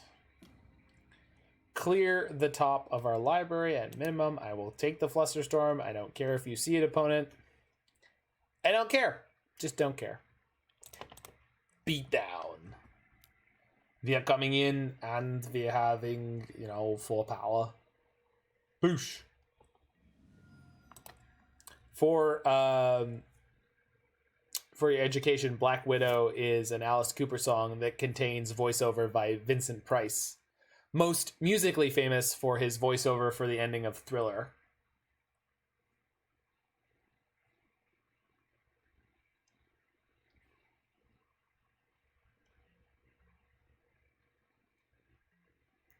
Darkness falls across the land. The midnight hour is close at hand, and grisly ghouls from every tomb are closing in to seal your doom. I had this seriously great enchiladas. Nice.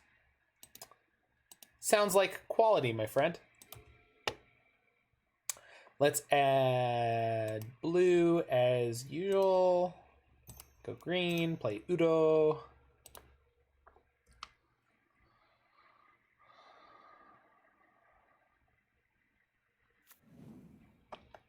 Draw a card.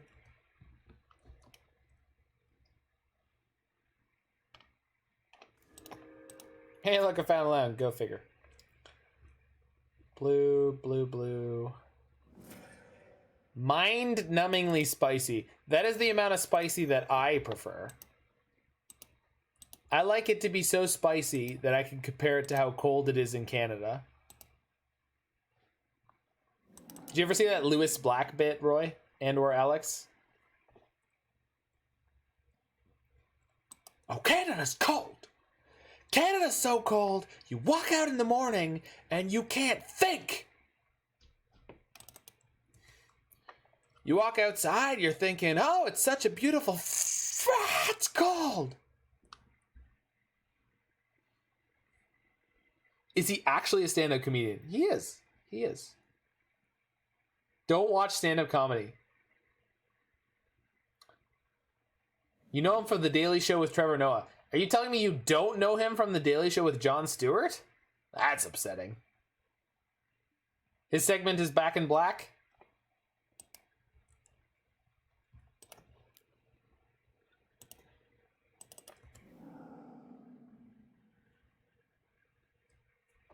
He was also in the movie Inside Out, where he played the little girl's inner voice of anger.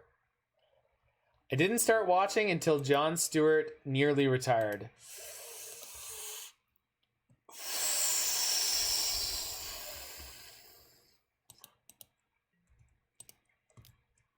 Dealing with my grief.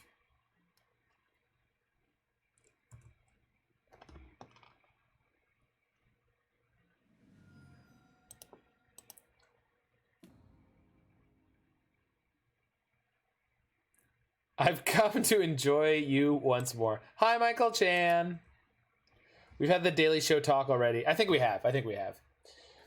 All I will say is the show is completely different with Trevor Noah versus Jon Stewart, and I just don't have any patience for it. Plus, it never leads into the Colbert Report with Stephen Colbert. And so it's just that was just an era of television where I think once you missed it, it's just not... We just can't, you can't have it back. Because Jon Stewart was like the reasonable, straightforward, liberal voice in, you know, objecting to Fox News. And Stephen Colbert played a caricature of Fox News pundits, like Bill O'Reilly was literally the blueprint for the Stephen Colbert character. And so you had one lead into the other, and you had them occasionally sort of show up on each other's shows and mess with each other, which is why Jon Stewart has occasionally showed up on the late night show with Stephen Colbert. It was just a very special, unique time in sort of Comedy Central television history.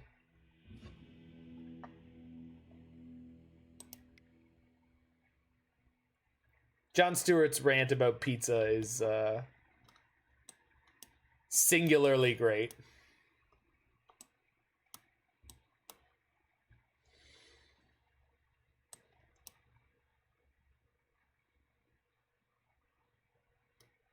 From the little I know about Stephen Colbert, he unexpectedly appeals to both Republicans and Democrats. I think that's true of anyone who presents well thought out arguments. I will never be the person who wants to generalize all Republicans / conservatives as being, you know, silly or stupid or mindless whatevers. You know what I mean? Like, that's just not... It's not in my conception of humanity.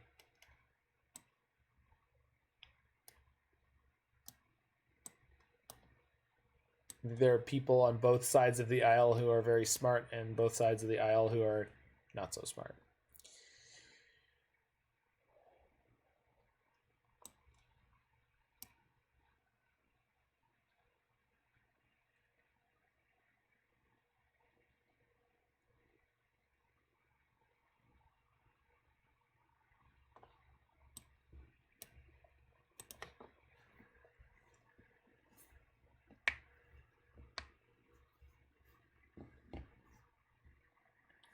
And while I overwhelmingly agree with one group over the other, that doesn't necessarily mean that that group is perfect, nor does it mean the other group is totally flawed.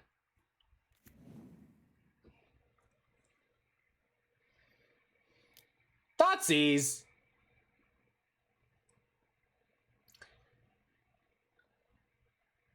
That one I was not expecting.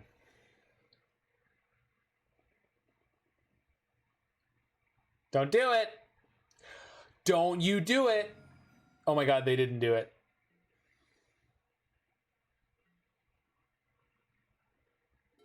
Yeah.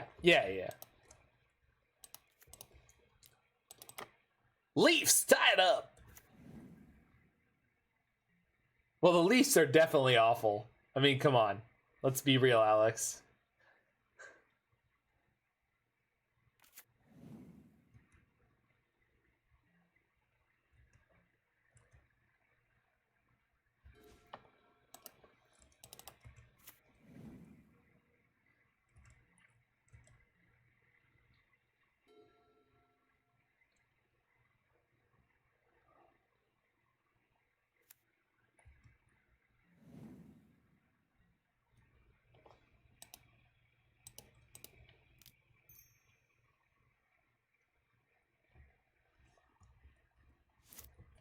I do not need to brainstorm here.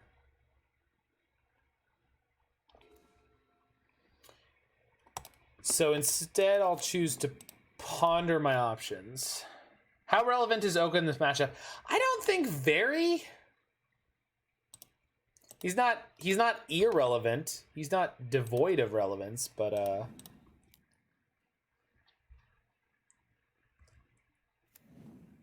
I think I boarded one of my two out, to be perfectly honest. I did do. And maybe that's wrong of me. Like, maybe I need to be evaluating Oko more as a threat.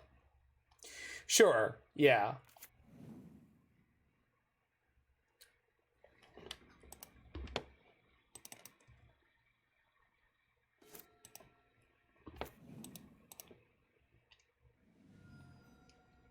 He plays offense and defense. Are you saying Oko is bi? Because I'm pretty sure the whole world is aware that Oko is probably bi.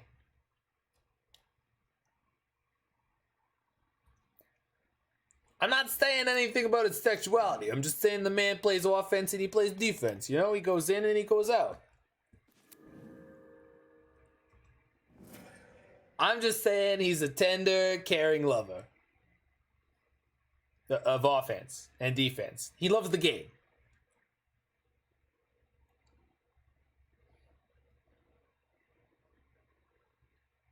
Oh, what's the Snow Hate card, Michael?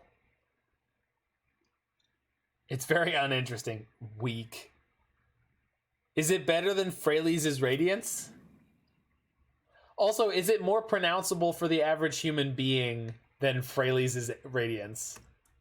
Because I don't want to hear the average person start to try to attempt to pronounce Fraley's Radiance. 2 and a white, 2/3 creatures, snowlands, enter the battlefield tapped. I mean, that's a pretty good rate. Like, it's not relevant, but that's a good rate on a Snow Hate card.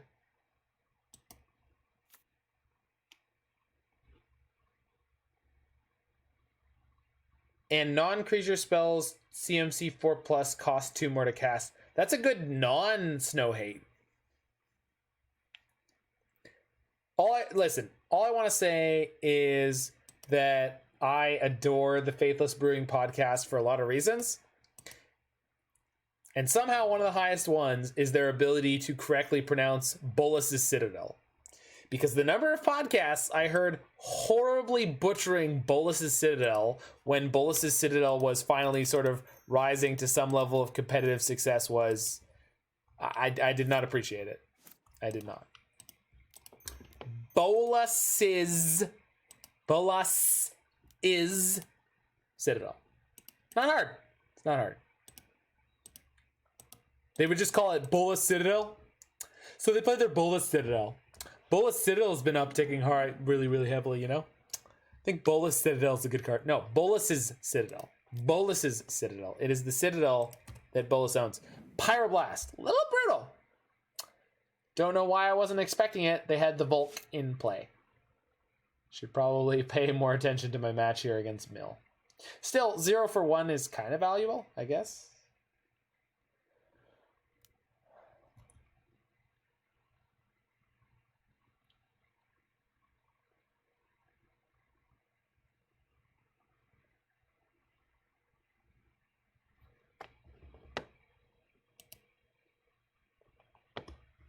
It's a god? Okay. The god card is the Snow Hate card. Rydane, God of Justice, or Rydane's Shield. So Rydane, God of Justice is 2 and a white for a flying vigilance 2/3. Snowlands that opponents control enter the battlefield tapped. Opponents have to play 2 more to cast non-creature spells with converted mana cost 4 or more. Sure. Rydane's Shield, 3 and a white. When a source that an opponent controls deals damage to you or a permanent you control, it deals -1 of that damage instead. So this gives you all that mechanic from Time or Future Sight, Absorb. And whenever you or a permanent you control is targeted by a spell or ability that an opponent controls, that opponent may pay 1. If they don't, that spell or ability is countered.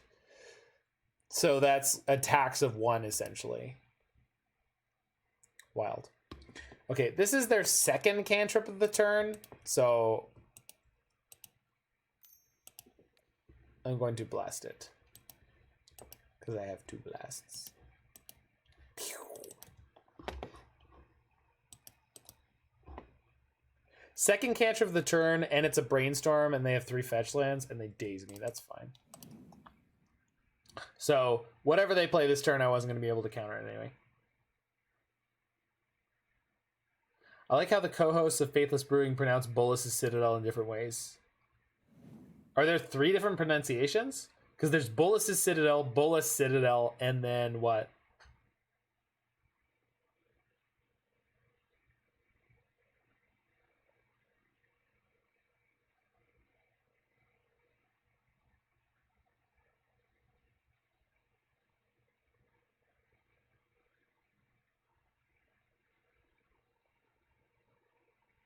Giant black artifacting. I was almost about to say, like, and then there's Dave who just doesn't bother naming it.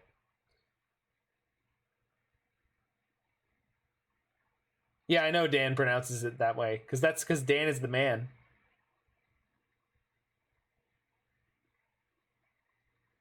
Well, they're clearly wrong.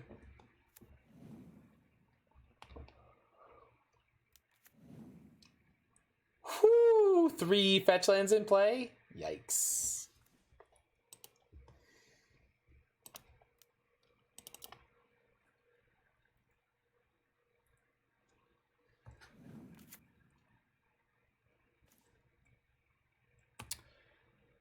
Well, found a combo piece.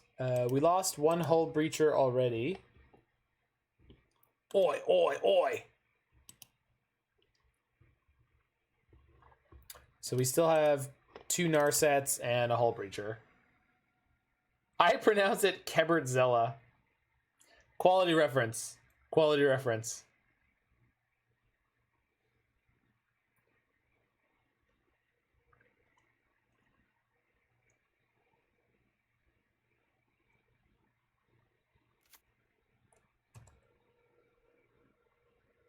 Oh, of course.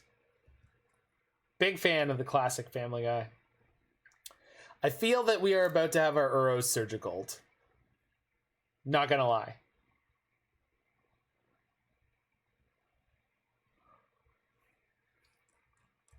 Crab.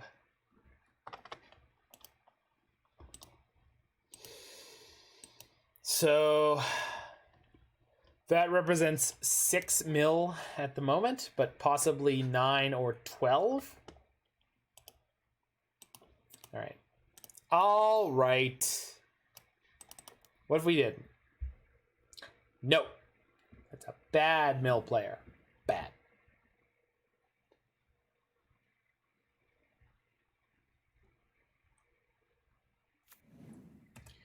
Well, they have mill you for 9 in play.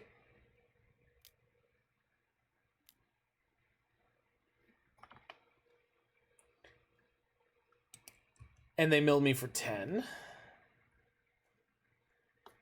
23 cards remain.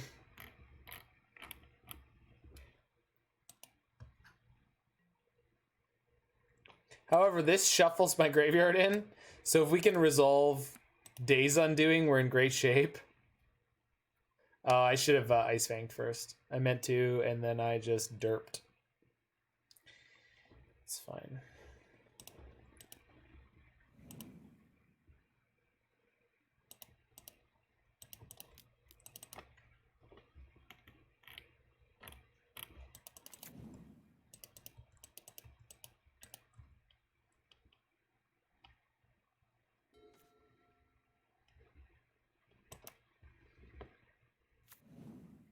So they can currently mill me for 9.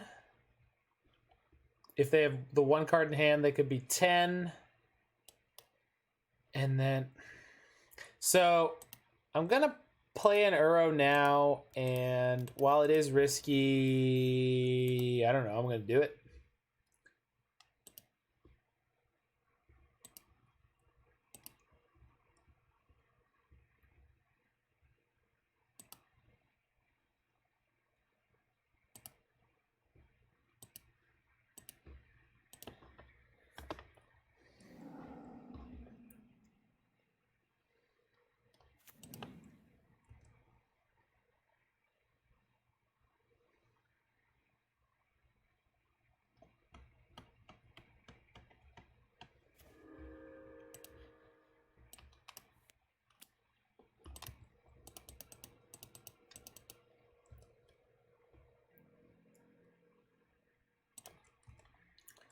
I'm not going to say we're in good shape here, because I've been killed after saying that repeatedly, but might be in good shape here.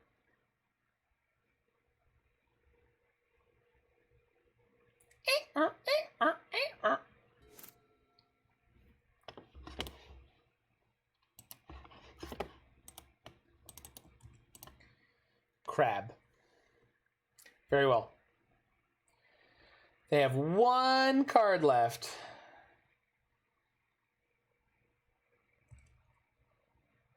I do believe we are about to elicit a concession.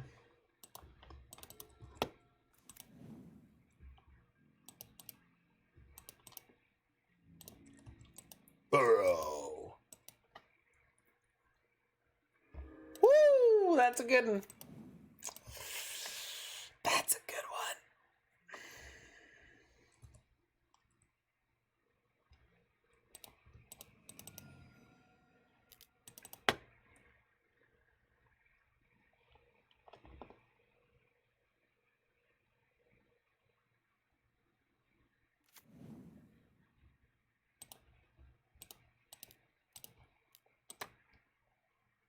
A woohoo! Get out of here.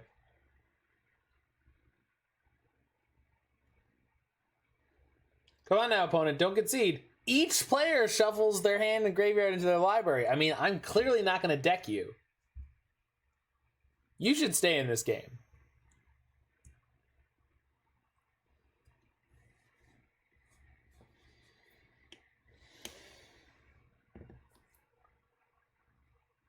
Storm count is 2. If they have Flusterstorm, I can force it and pay for the other 2 copies.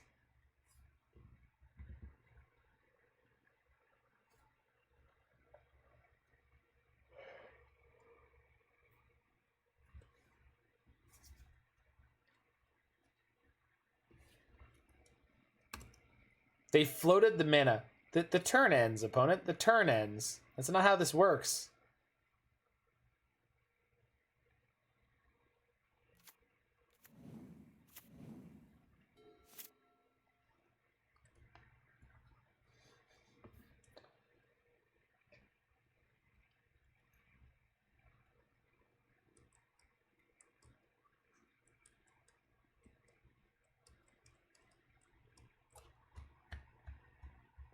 Yay! Winner! All right. Match 3, the decider. And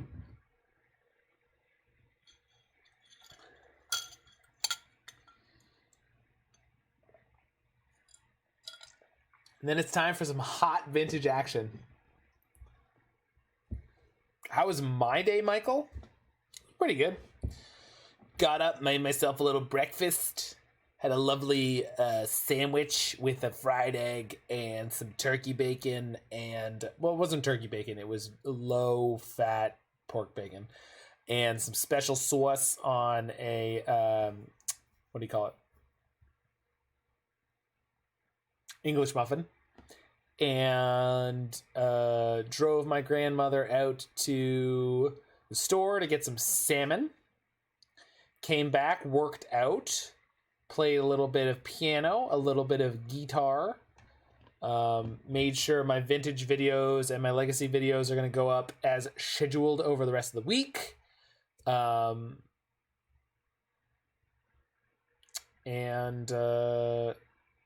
made some sweet salmon burgers with said salmon for dinner, and then got on to stream. So it's been good.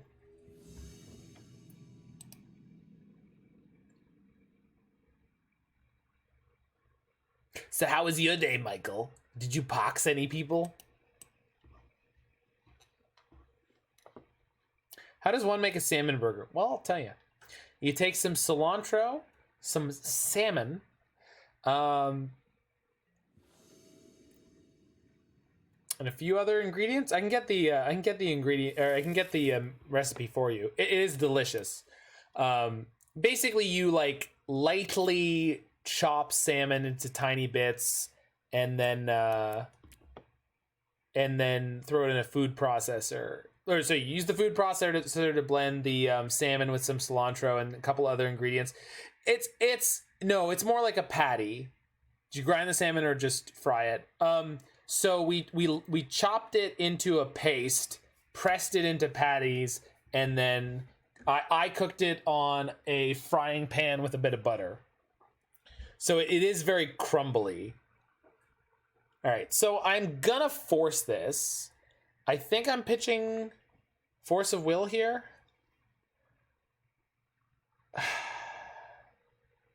Like, I think I'm pitching with the forces. Although, force pitch force? Yeah. And then turn 1, we Astrolabe. And then we'll see if we need to swords or ponder. And then we'll see if we need to swords or ponder. This puts us in a reasonable spot for the rest of the game. And that's an excellent top deck. Thank you, deck. Still good. Still good. You want to make sure you have enough mana against taxes, and you would like as much of it as possible to be basic lands against their wastelands. Rashady and Porty, no problem. No problem. What are you gonna do, port me? What do you think I am, some kind of chump? That is also an excellent draw against taxes. This card is very good against taxes. I think I'm gonna shuffle this. A+ draw. Why not force the other way around, exile it, and saves a life? Oh, because I'm an idiot. XZMCE3. Because I'm an idiot. I did not consider the fact that there were differences between the force and the force. To me, just merely grasping the basic concept that I would actually force their turn 1 play was an accomplishment. So I'm not mad at myself for getting to that point. Okay, so they put Skyclave Apparition in their hand, which means I do not want to play Oko right now. But I can Brainstorm, shuffle, and then play Ice-Fang. So that's what we're going to set up to do. But I thank you, XZMCE3, for highlighting plays that will increase the I don't know, the level of quality here, because that 1 life could matter. The exile clause basically won't matter against taxes, but the 1 life could. So they're going to flicker their recruiter here. We're going to exile it with swords. Yeah. To stop them from getting a free card draw. Do I want to get a basic with the Flooded Strand? I do, but I want it to be an island, so... oh, no, but then I can't cast the Ice-Fang. Shit.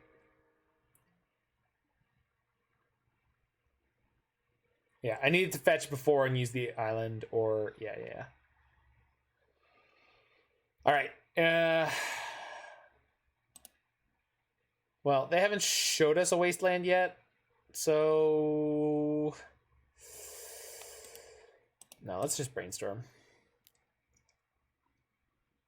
We'll take the hit on mana here to have the opportunity to cast Brainstorm. Narset is not good in this matchup. We'll put the Prismatic Vista on top. But I think I want to draw the Vista, and then we'll go Uro into Ice-Fang.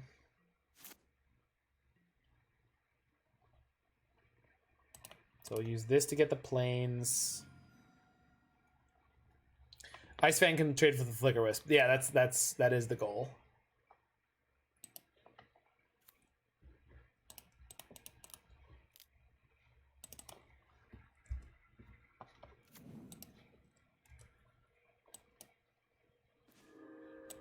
Womp womp. All right.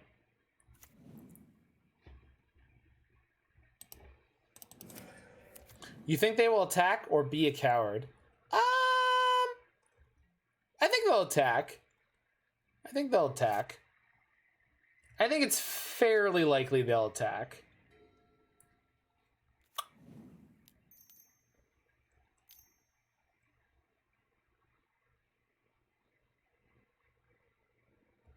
Pretty sure they're gonna attack.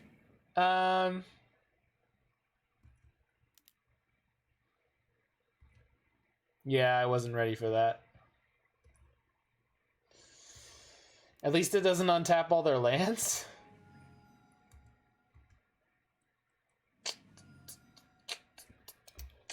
Well, we get to turn it into an elk, so that's not the end of the world.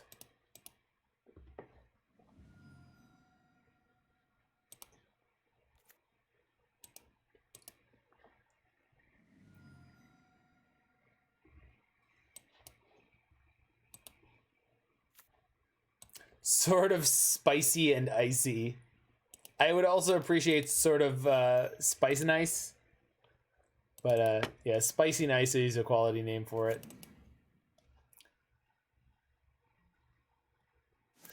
Or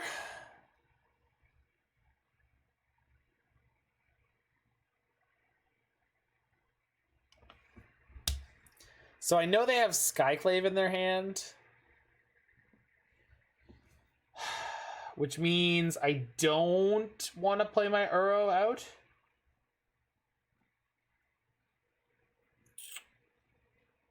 I don't think we play this Terminus. I think what we're going to do is we're going to play Oko, Elk the Sword. They're going to play their Skyclave to eat my Oko, and we're going to probably hard cast Terminus next turn.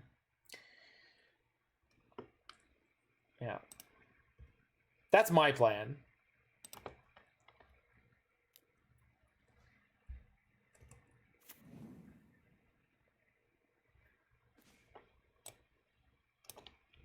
Pro blue, womp womp.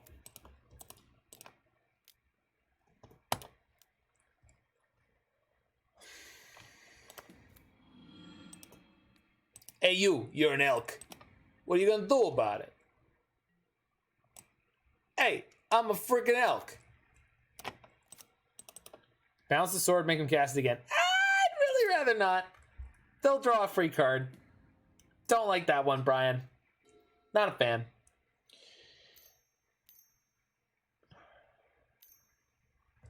Oh no, a Skyclave apparition. I didn't know it was coming. Is bouncing the Skyclave for a 3/3 worth it? How would... Oh. Probably not. Attacks with only Flicker Wisp. Okay. We now might be bouncing the Skyclave for a 3/3. Oh, they want to port me. Fair.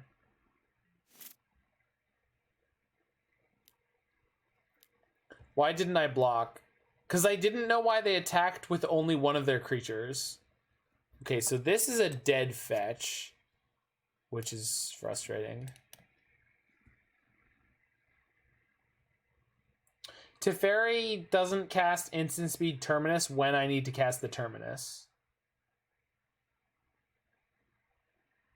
Yeah, we're just casting Uro here. And we'll see where we go from there.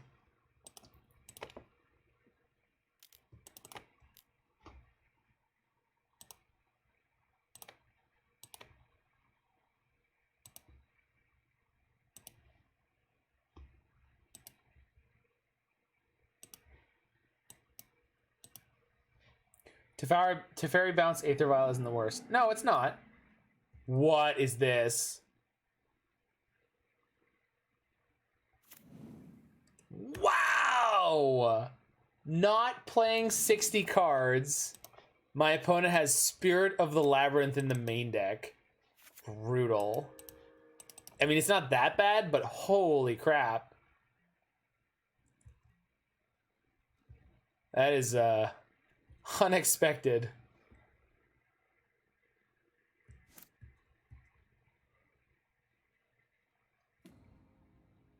Still gain the life, but...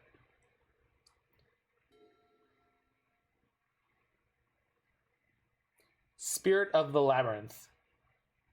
Not brutal, just annoying. Listen. I was denied a card draw.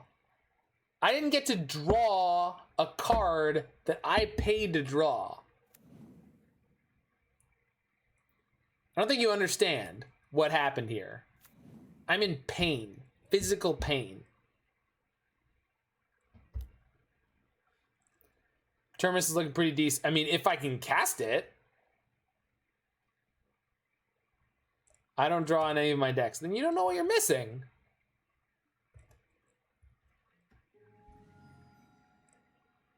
Brainstorm will solve everything. Well, if I could get a Brainstorm.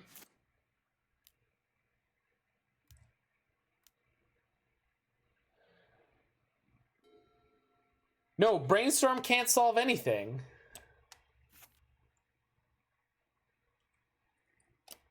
Well, it can. Well, so here's the so Brainstorm does put us down on cards. If I Brainstorm on their turn, we go draw 1, put 2 back, which sucks. But we set up the Terminus. Teferi, bounce the Spirit. There we go. So we're going to Teferi, bounce Spirit of the Labyrinth. Aether Vials on 3 and 0. There we go. Someone's thinking with portals, thank God. And then on their turn, we set up the Terminus. Hopefully they play out the Spirit. This gets Mystic Sanctuary too, so I could Terminus again if I needed to. So probably heading for good shape here.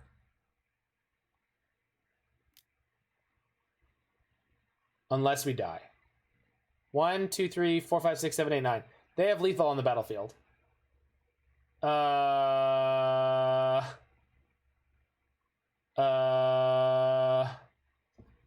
on.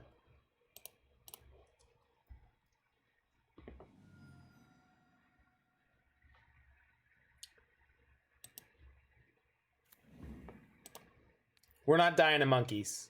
We're not dying to monkeys. We got this.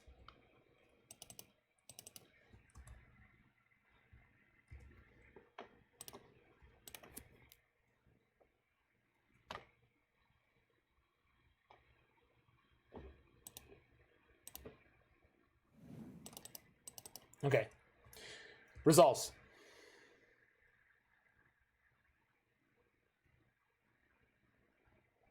Flicker Wisp. What are you targeting? Target the Skyclave. Target the Skyclave. Target the Skyclave. Do it. It's so much value, you have to. If you don't target the Skyclave, you're a coward. Sort of fire nice.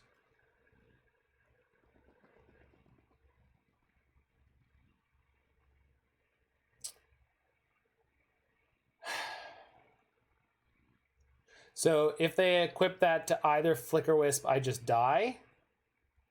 So we have to sword the sword. And then we're going to get hit for 5. Because they can't give both of their Flicker Wisps protection for blue/green. They could have another card, or they could top deck something that kills us here. But it looks like we're okay. It looks like we're okay. They could top deck something brutal, but it looks like we're gonna live.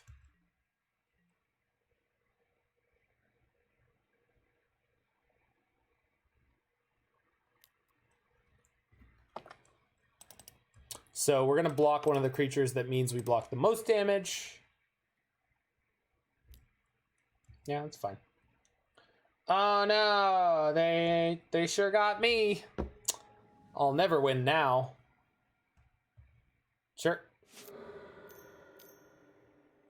Sure. Sure.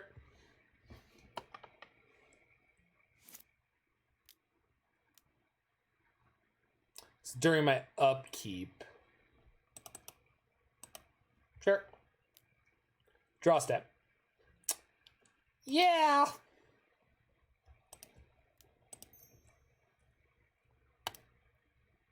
A woohoo! It's a miracle! Hey! Oh!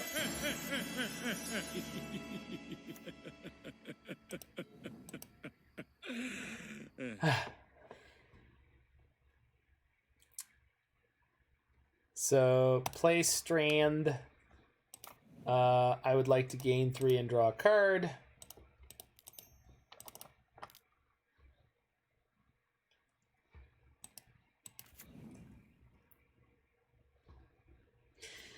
You know, I definitely shuffled you away. I'm not mad at you, Carpet of Flowers. Listen, you are a baller. You've been great in multiple matchups. Seeing Uro in Legacy makes me think it might have a home in Modern. I don't know, man. I don't think Uro's good enough for Modern. Too many Blood Moons. Yay!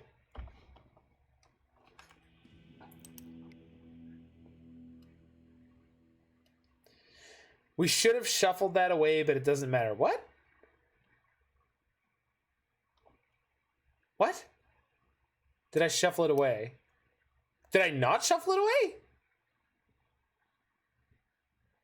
Maybe I didn't. My bad.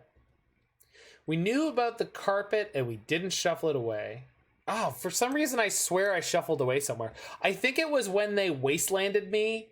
I assumed that it made my deck shuffle because I played way too much Modern. Forgot to vacuum the carpet. Zing.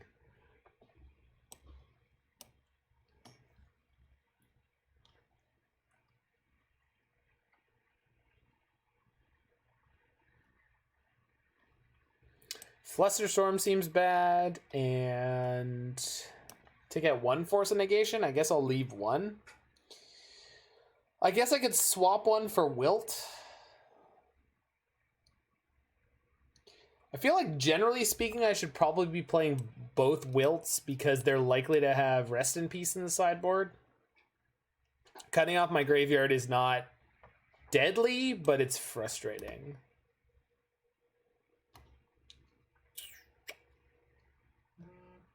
Maybe I will board out one Astrolabe, or maybe I'm not supposed to have Staticaster. Wilt seems better than Narset. Yeah, okay.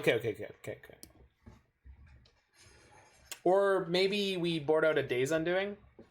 I don't know. I'll be back in 1 second.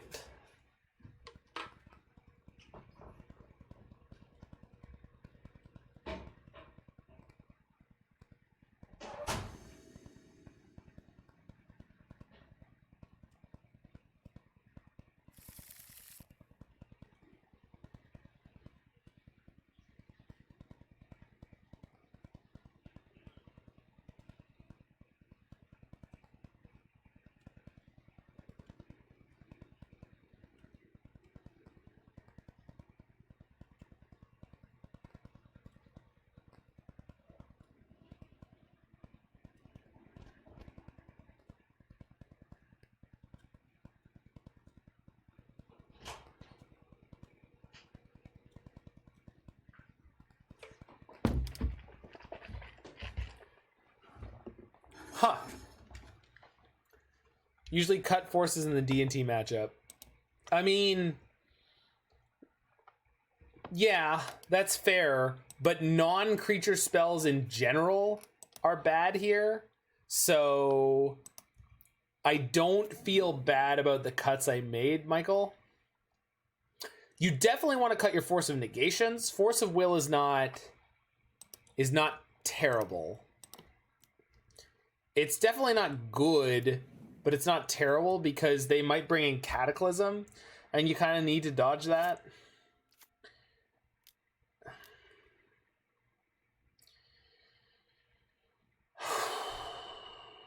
That's a hell of a draw. All right. Wheel.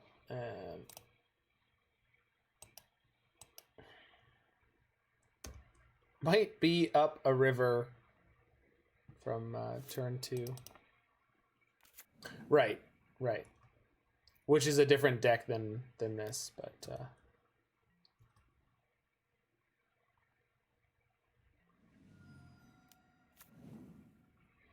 you gonna port me? God, what a nerd. Did you guys catch a load of the nerd?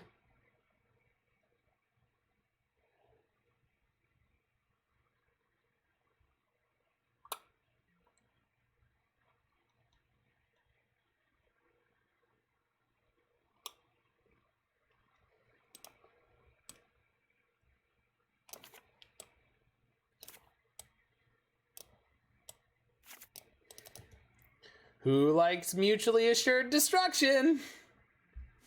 Remember, I have 2 Termini in my deck right now that could basically end the game on the spot right now. So, we're in it to win it. I ain't playing. This isn't a game, opponent. Oh shit, it's not a game anymore.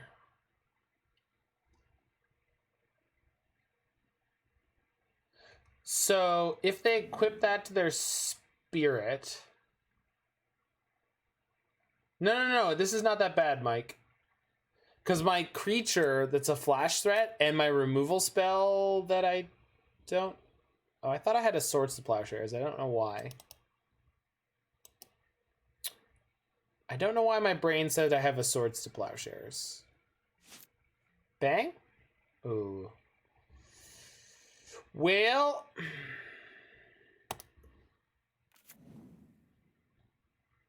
I can Narset here. Try to get the Swords to Plowshares. This gets a trigger on the GT.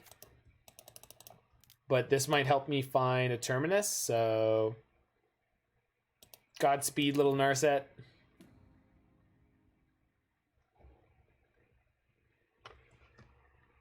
Not mad about it. Listen. Not mad about it.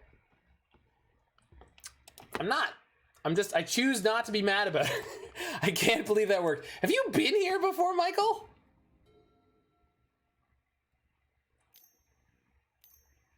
Hell, if I had 1 more mana, I could jam it now.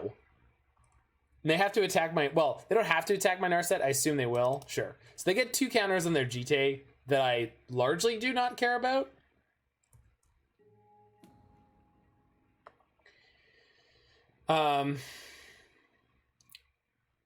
So the problem is if I want a Terminus, I have to be able to draw a card on my opponent's turn. GT each a Hullbreacher, sure. That it's eventually going to happen. So if I want to Terminus on my opponent's... No. So if I want a Terminus, I can Brainstorm now. I go down a card to do it. I go to 2 cards to do it. But I have a lot more wiggle room.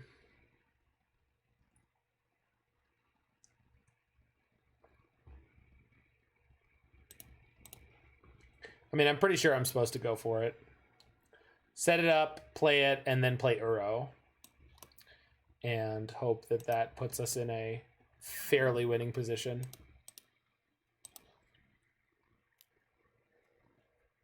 So we draw 1, we have to put 2 back. Let's put the extra Danes Undoing under the Terminus. Go to our turn, we Terminus, and we can use Flooded Strand to put the Terminus on top again if we need to.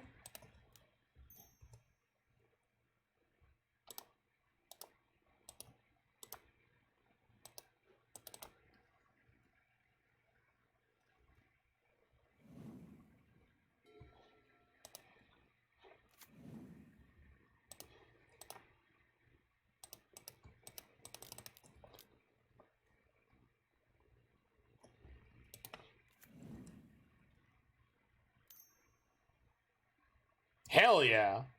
Take the 6 life. Thank you.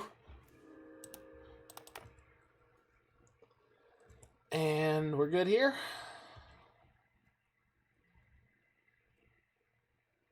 Did not have anything to drop off the Aether Vial. Whew. Feels good, man. Feels good. Double port. They kept their vial on 2? Worth noting? Perhaps. Perhaps.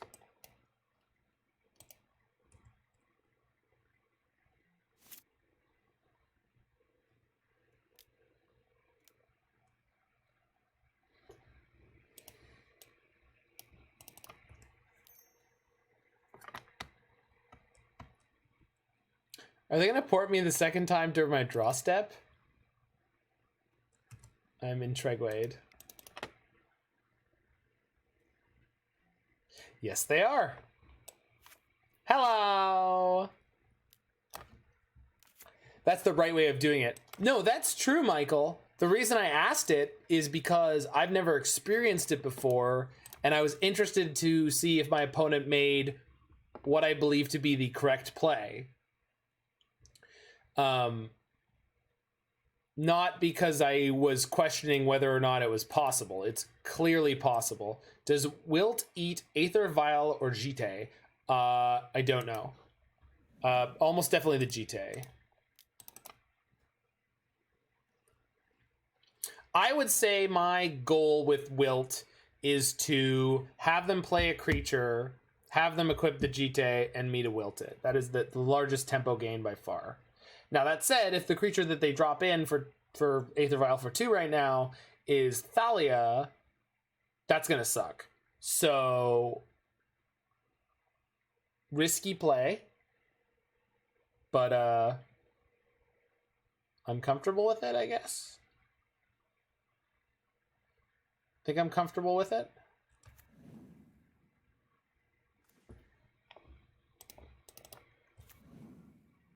If they tap the Vial at end of turn, I might get spooked, and I might wilt in response.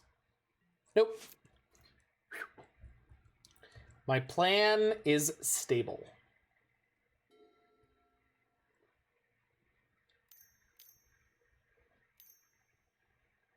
Do do do do do do do do do.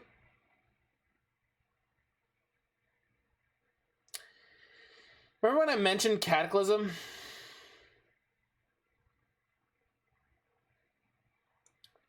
So what if I kill? So no. So we can reset a Ponder here. And what if I wilt?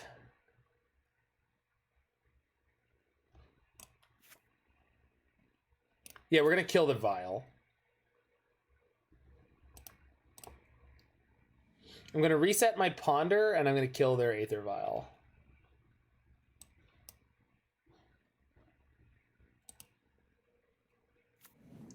Wilt whatever they pick to keep. That's a good idea. Because that also... Yeah. I did not realize that was an opportunity, but thank you, Twitch chat, for telling me that. Why don't you just float the mana, you idiot? Hey, dummy. Float your mana. You don't have to play it now. Guard. I know you love me. No. I appreciate it, and I believe in you guys, and I like you guys, so I'm not criticizing you. I'm just sitting here being like, oh my god, how did I not see that? Why do I always choose the dumb thing? We're going to keep a snow-covered island here. Choose from among permanents you control an artifact, creature, enchantment, and land. So, land. All right, good. What? Whoa.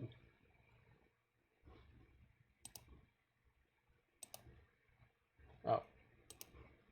Okay.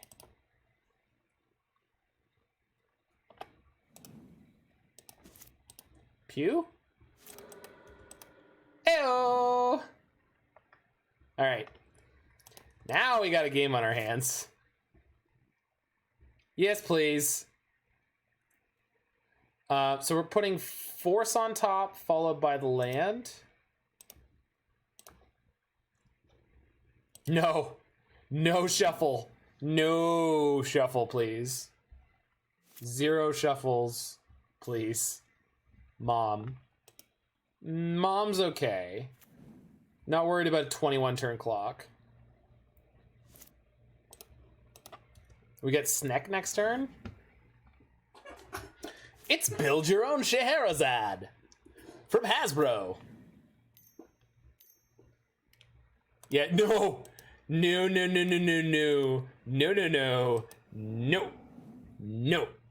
It's a bad Taxes opponent. No. Draw a Sneck, pass the turn. You love playing Scheherazade. In what formats are you playing Scheherazade?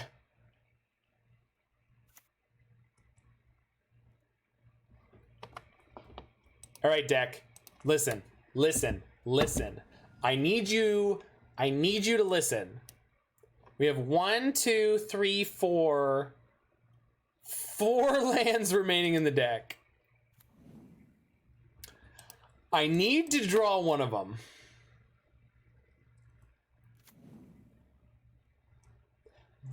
That does not count. Does it? Island. Oh, maybe it does. Holy crap, does it? Oh my god, it does. I will take it. All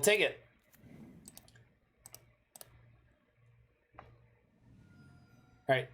Oh no, we have both. Yeah, no. I was thinking of last game. So this means on the next turn cycle, we can wheel them with Hullbreacher. Holy crap.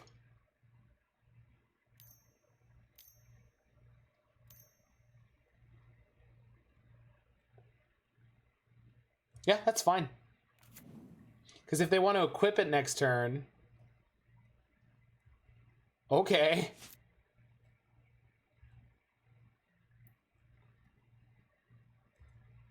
I will take one gamble over the other. Thank you. If they have swords, we get screwed over here. But... also, if they draw land to activate their port, which I guess is what they're going for. Wild. It's so crazy that this is what this game is coming down to. Shoots the Coatl, sure. No land. Damn it! Oh! Ah!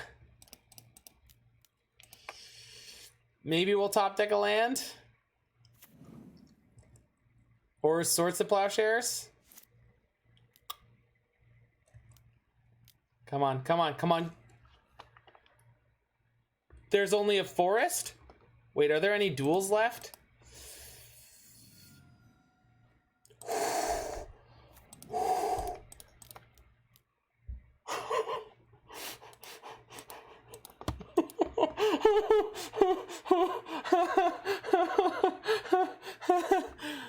Oh, we made it.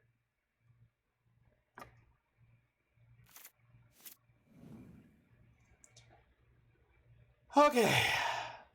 So we can brainstorm here and try to hit a swords.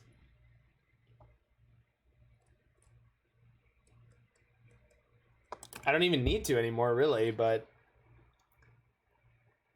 we'll do it during combat if and when they attack. We'll see if they go to combat and then realize their soul has been crushed.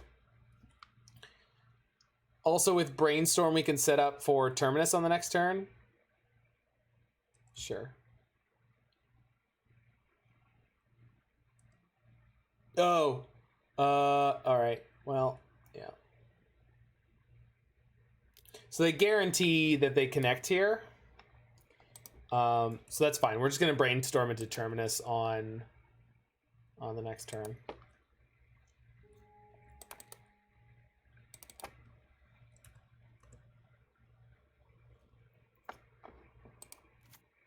So we'll put Terminus second card down. So top card will be Staticaster.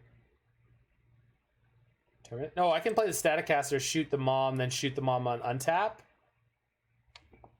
All right. We basically can't lose this game anymore. I don't need Hullbreacher now.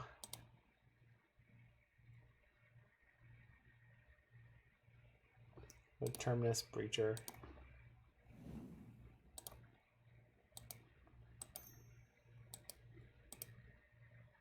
Play a Grixis Staticaster? Sure. Man, I'm such an idiot. I could have just wilted their sword. What is wrong with me?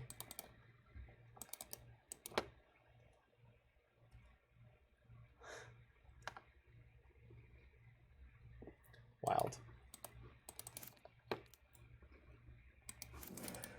Top card is currently Terminus, so let's just not draw a card and pass the turn.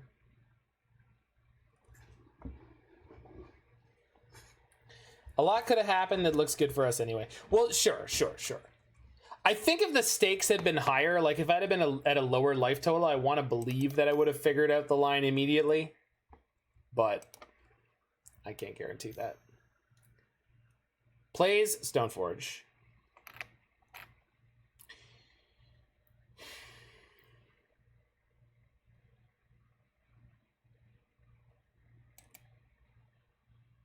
All right.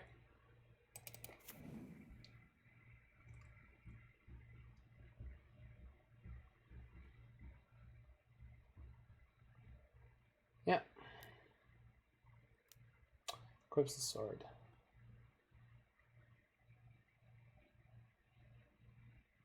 Yep.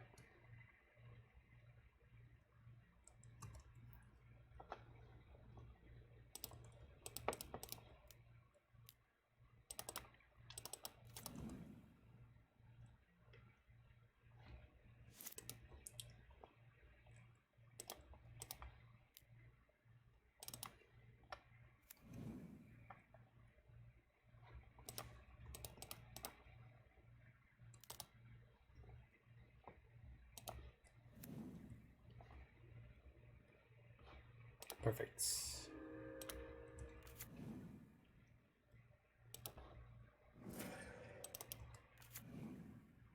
Now you'll get to wilt the factory and the sword. I mean, not in one turn, but yeah.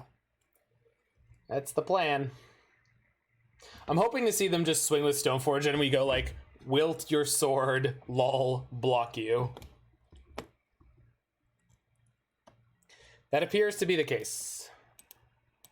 Because I don't have enough mana, Roy. Oh my god, yes I do. What am I talking about? Jesus Christ. Apparently I assumed treasure was floating mana. Please ignore me.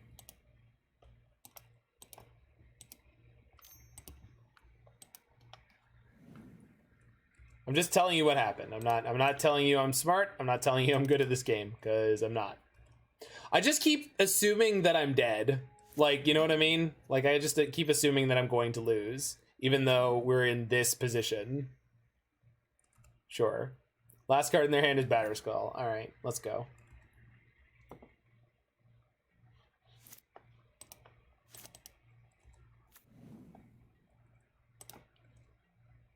Please boot up your factory. For the love of God. No? That's a shame. All right. Days Undoing the Second. I could do, but I'd rather just cast Arrow.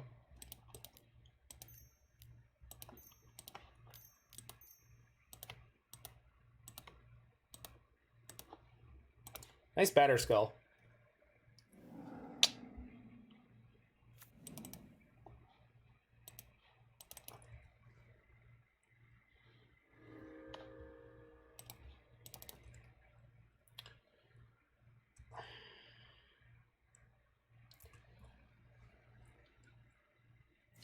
If you want to add a time command, Roy, I suggest all caps, final lap, exclamation point, exclamation point, exclamation point, followed by asterisk, music speeds up dramatically, asterisk.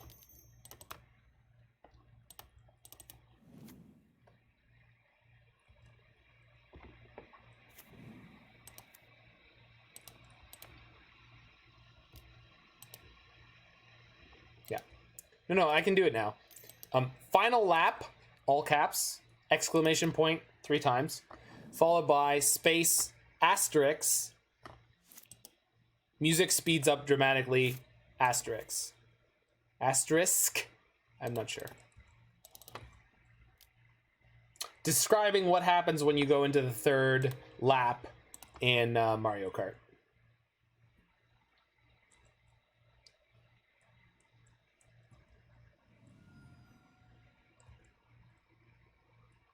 Yeah, perfect.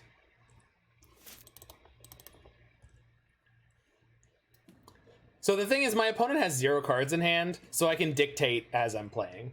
Because it's really... it's basically impossible for me to lose here unless I click through like a Swords to Plowshares. I think that's the only thing that would kill me at this point. Sure. So now we can't wilt, so we have to go through one extra attack phase.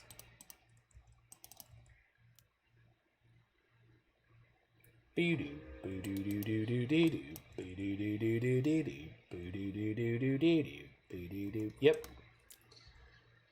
You can kill my Hullbreacher, it's fine. Alright. Actually, is it?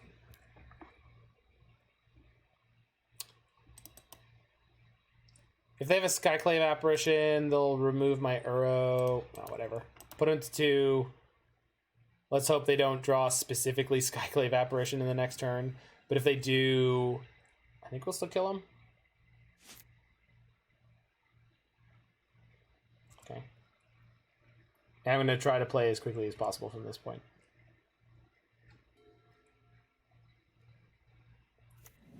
Caracas. Well, that's a kick in the teeth.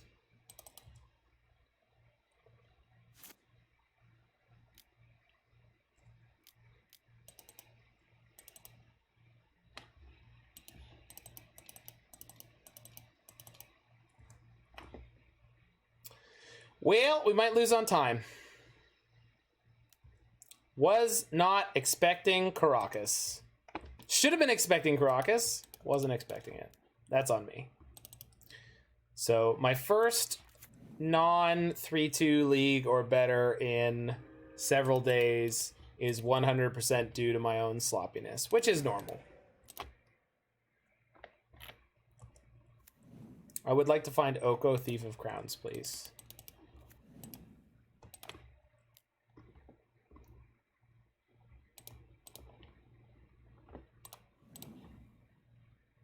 Just shuffling with this.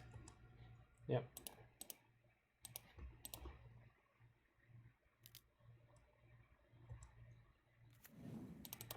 Okay.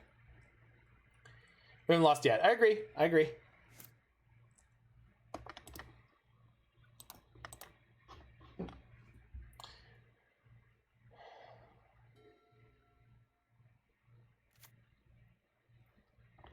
Most of the creatures in their deck are irrelevant, so...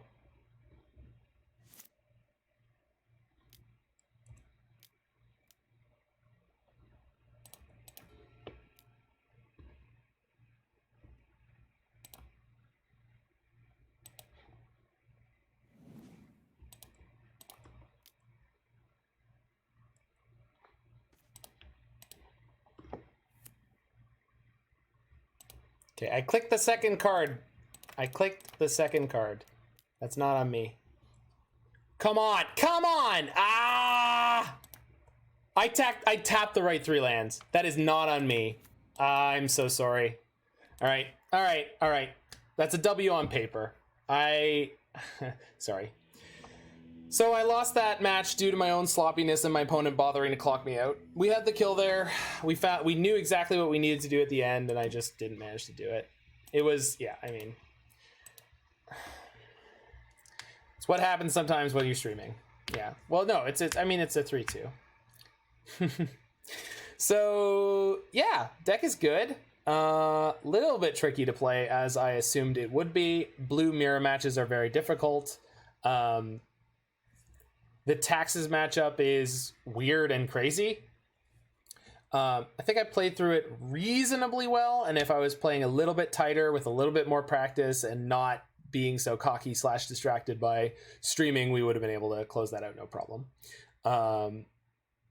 That said, we are going to move on to the slightly more fun thing in... I never brought in Damping Sphere. I never felt like Relic was particularly good. Staticaster in last game was kind of shoddy. Main deck Carpet of Flowers is kind of nuts. I 100% believe that this list is very good at what it was intending to do on the day it was played, which is metagame against a specific tournament. Is this the best blanket build of like a Bant Snow Miracles deck? Probably not.